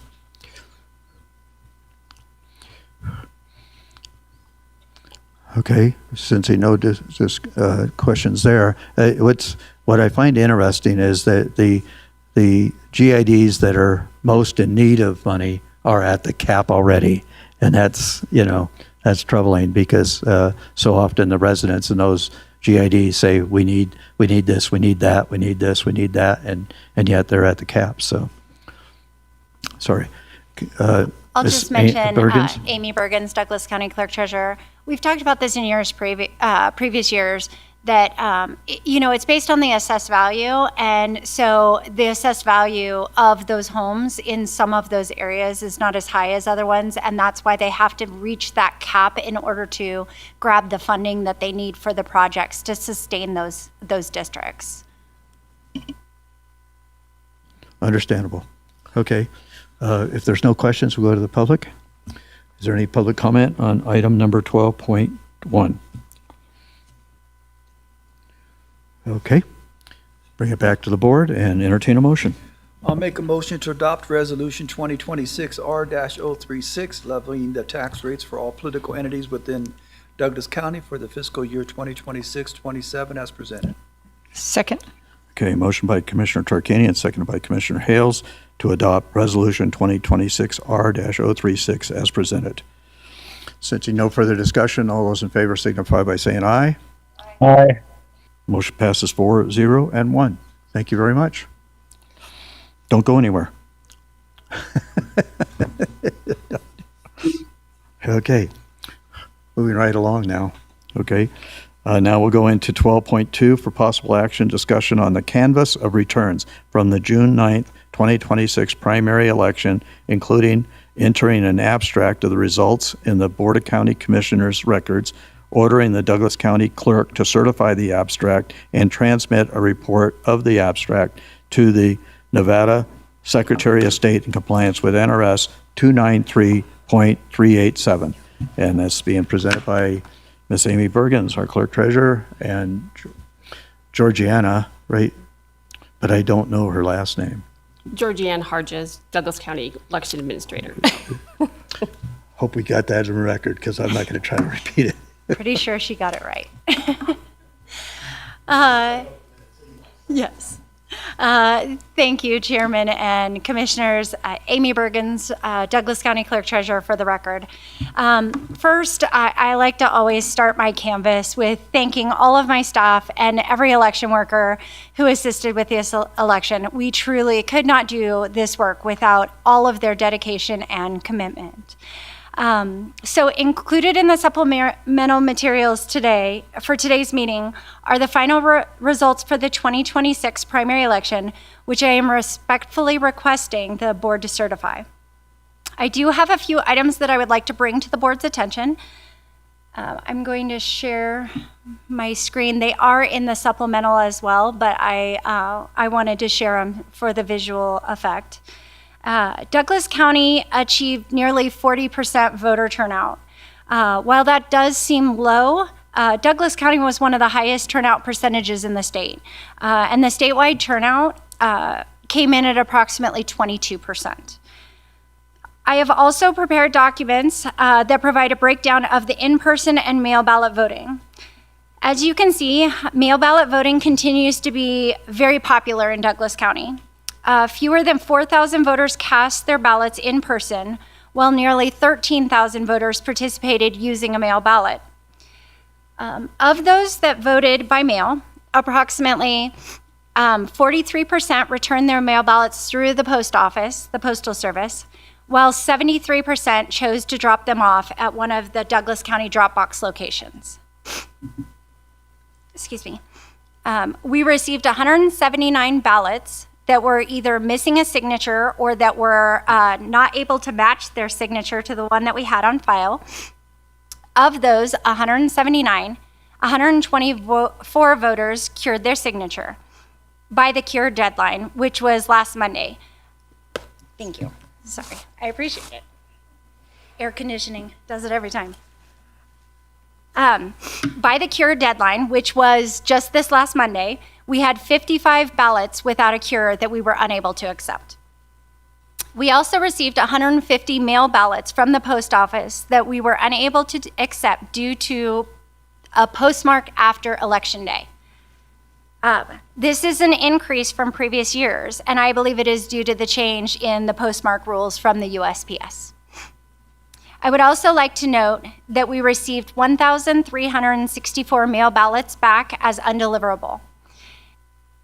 Some of those voters did contact our office or came in person to report that they had not received their ballot, allowing us to verify and correct their voter information if need be, and mailing address. We also had people come in that maybe a significant other in the house received their mail ballot and they did not receive theirs, and theirs had come back as undeliverable even though they lived there. So I just want to point that out, that 1,364 was probably a bit lower of actual voters that were not at those residences anymore. Were you able to cure the ability of them to be able to vote? Oh, absolutely. They can still vote. I apologize. Of those 1,364, some of them did show up and vote either in person or they contacted our office, and we did create a new mail ballot packet for them if they wanted it. Just because we receive a mail ballot back as undeliverable does not stop a person. There is no action that is taken in that moment.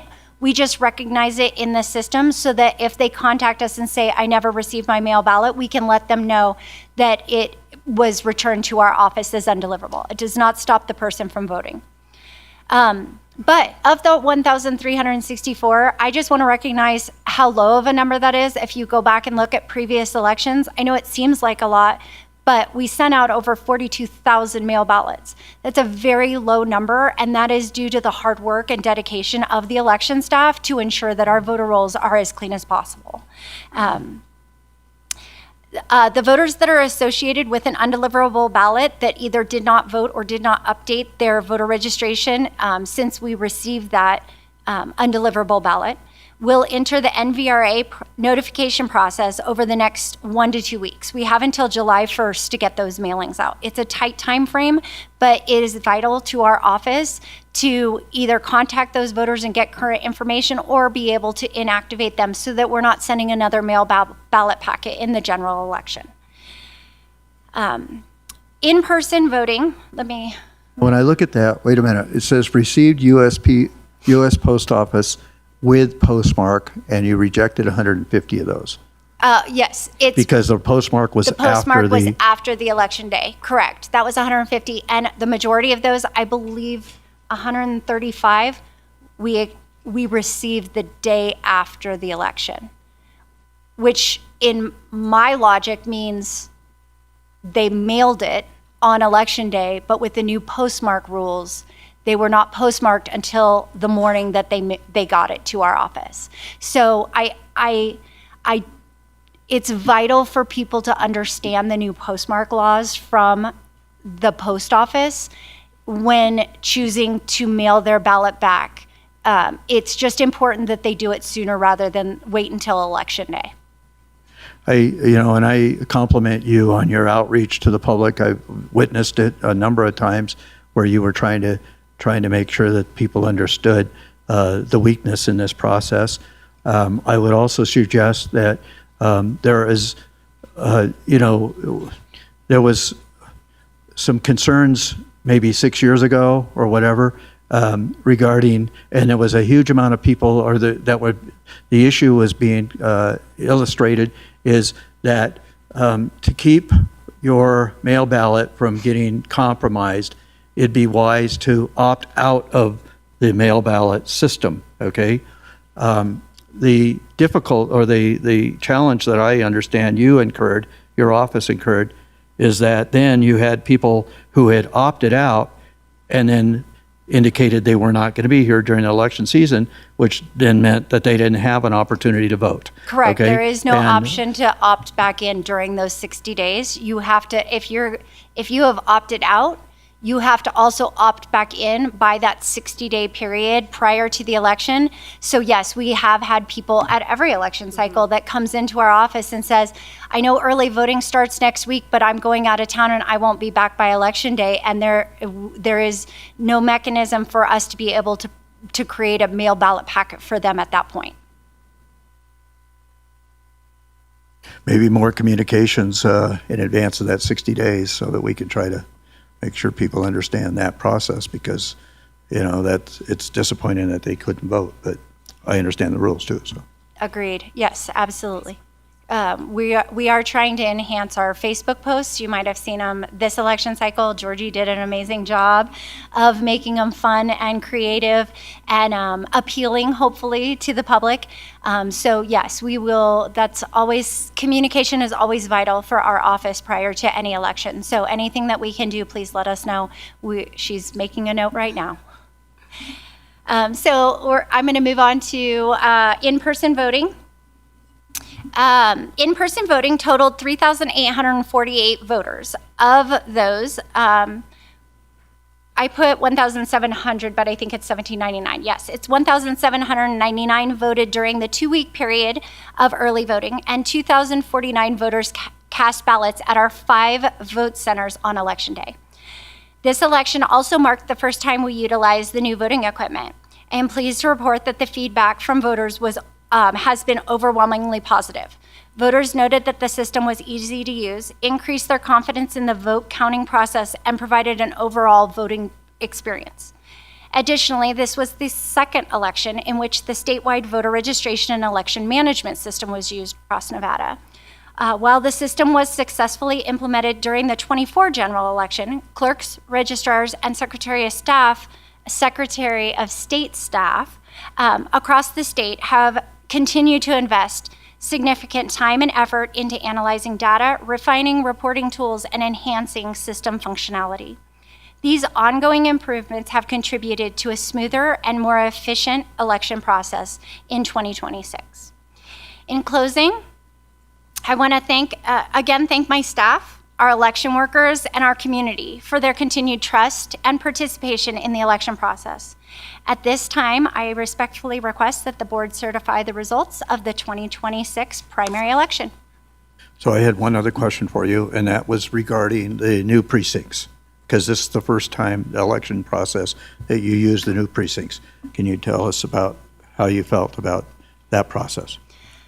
So the primary election this year didn't have anything precinct specific on it. The general election will have precinct specific ballots due to general improvement districts. We have 4 GIDs and 1 other Tahoe Douglas Fire Protection District that will be on the ballot, along with the state, the county-wide offices for the general election. So I could probably better answer that after the general election. This go round, there were people that came in with their postcard for prior to the new precincts that showed, their 2-digit precinct, and then came in with their 3-digit and were a bit confused. And we were able to explain to them why they have a new district or precinct number. Thank you. Any other questions, commissioners? Okay, this is a actionable item, so we'll go to public comment on 12.2.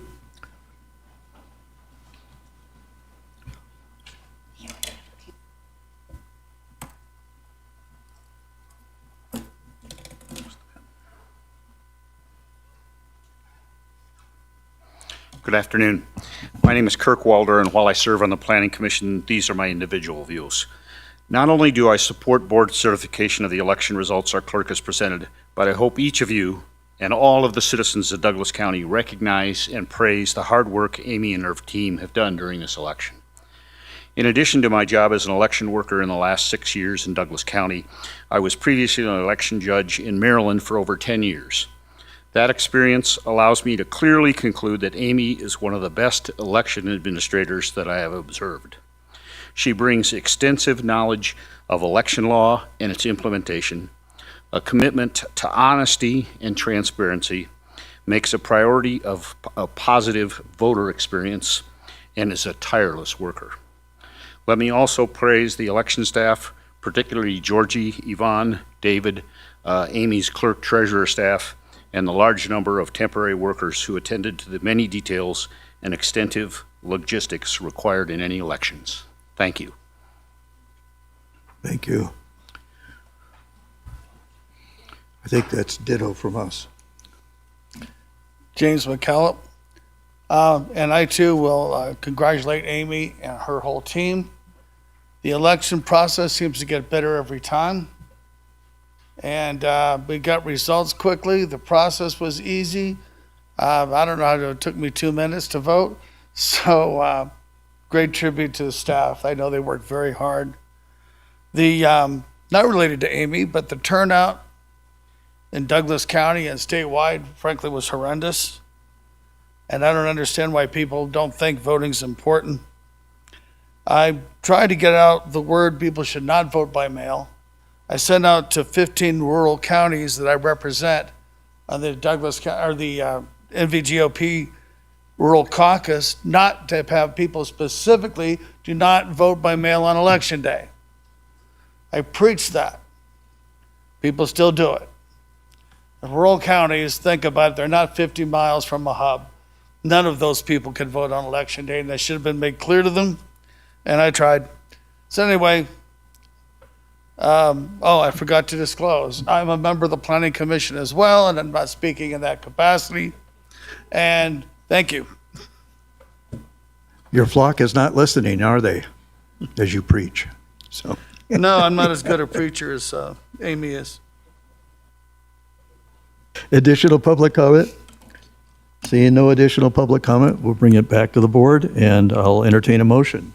Commissioner Hales, you want to offer a motion? I'm not sure Danny is happy with the results, so he... Sorry about that. I'm just reading the recommended motion. I'm not sure I understand it, so I'm going to... I move that we approve the canvas as presented, including entering the abstract of the results upon the Board of County Commissioners records, ordering the Douglas County Clerk to certify the abstract and transmit a report of the abstract to the Secretary of State in compliance with NRS 293.387. I'll second. Okay. Motion by Commissioner Hale, seconded by Commissioner Tolbert to approve the canvass of the returns from the June 9th, 2026 primary as stated in accordance with NRS 293.387. All those in favor signify by saying aye. Aye. Aye. Motion passes 4-0 and 1. We're going to vote to approve it. I also want to add my congratulations and appreciation, because every voter I spoke with had a positive experience, and some had an over-the-top experience, including a couple of first-time voters who can't wait to vote again. So well done. Thank you, thank you. And I'm going to have to get my wife to opt back in because she almost missed it. County Manager, 13.1, for possible action discussion to confirm the appointment of Catherine Kaiser as Controller and Auditor for Douglas County, being presented by our Chief Operating Officer, Kathy Lewis. Thank you. Kathy Lewis for the record. I am pleased to present this item. I came before this board in the first meeting in May with a restructure of our finance division. Part of that restructure was to create a comptroller and then a budget position in the county manager's office, and to spread out the knowledge and the responsibility of that budget and that strategic planning and the internal controls and the accounting and all that between a couple positions. I am pleased to present to you that I would like Catherine Kaiser, to be our comptroller. A little bit of background. In 2013, she earned her bachelor's in accounting, the same year she started with the county. I think this is just as important, since she started with the county, she has not only held many positions in finance and the treasurer's office, but she has earned her master's degree and she is working to earn her certified public finance officer certification through GFOA. And a side note is I was on her interview panel in 2013 and voted to, or put my mark down to hire her then. So we're very lucky to have her in Douglas County. And in addition to that, I need to up my game on how I dress because she looks very professional too. So open for any questions. Commissioners, questions? Commissioner Tolbert? I think she dressed. None. Thank you. Commissioner Tolbert? I have no question. Okay. This is an actionable item, so we'll go to the public. Is there any public comment on item 13.1?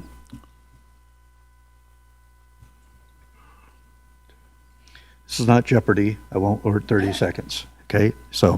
Okay, bring it back to the board and entertain a motion.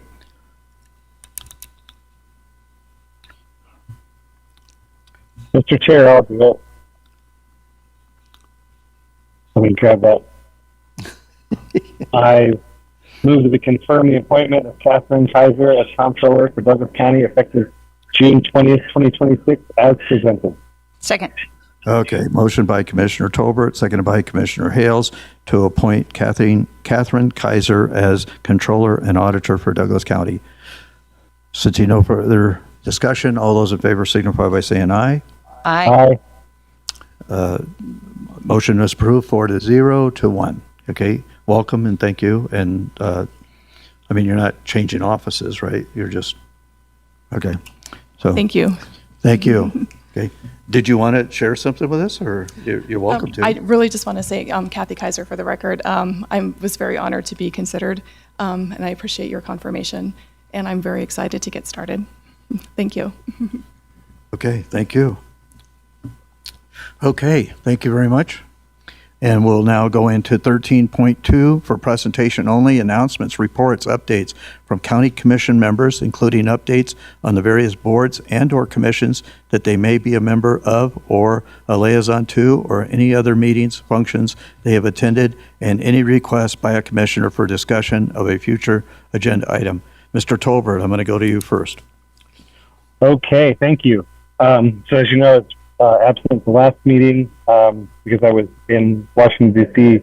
attending the County Leadership Institute that was nominated by the NACO board to attend that. Lots of good insight there that I'm hoping to bring back. They spoke about exactly these kinds of issues that we've been facing that are adaptive and not just, if it's a broken pipe, you fix the pipe. These are more like we're not getting flow, so you have to figure out where to get it from, those kinds of things. So it was very, very good. I'm glad to have attended, and hopefully going to make some use of that training.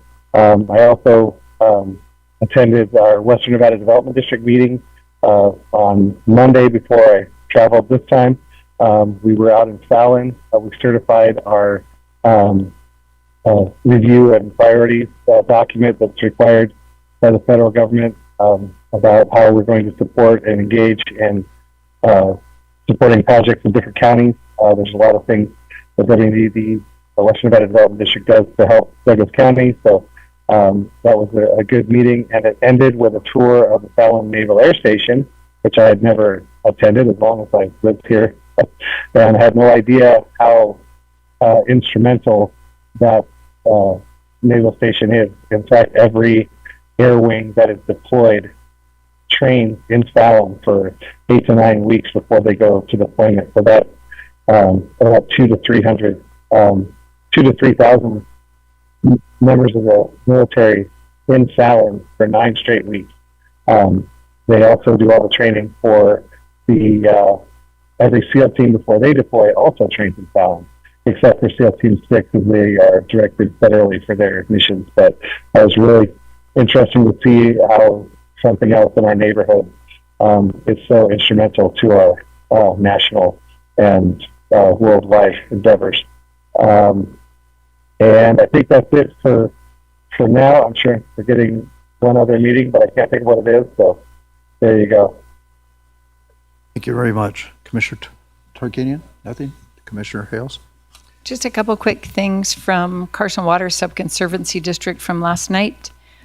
The Friends of Hope Valley were recognized. That's a group that has been amazingly effective at warding off any development or unsightly utilities through Hope Valley, and very impressive award.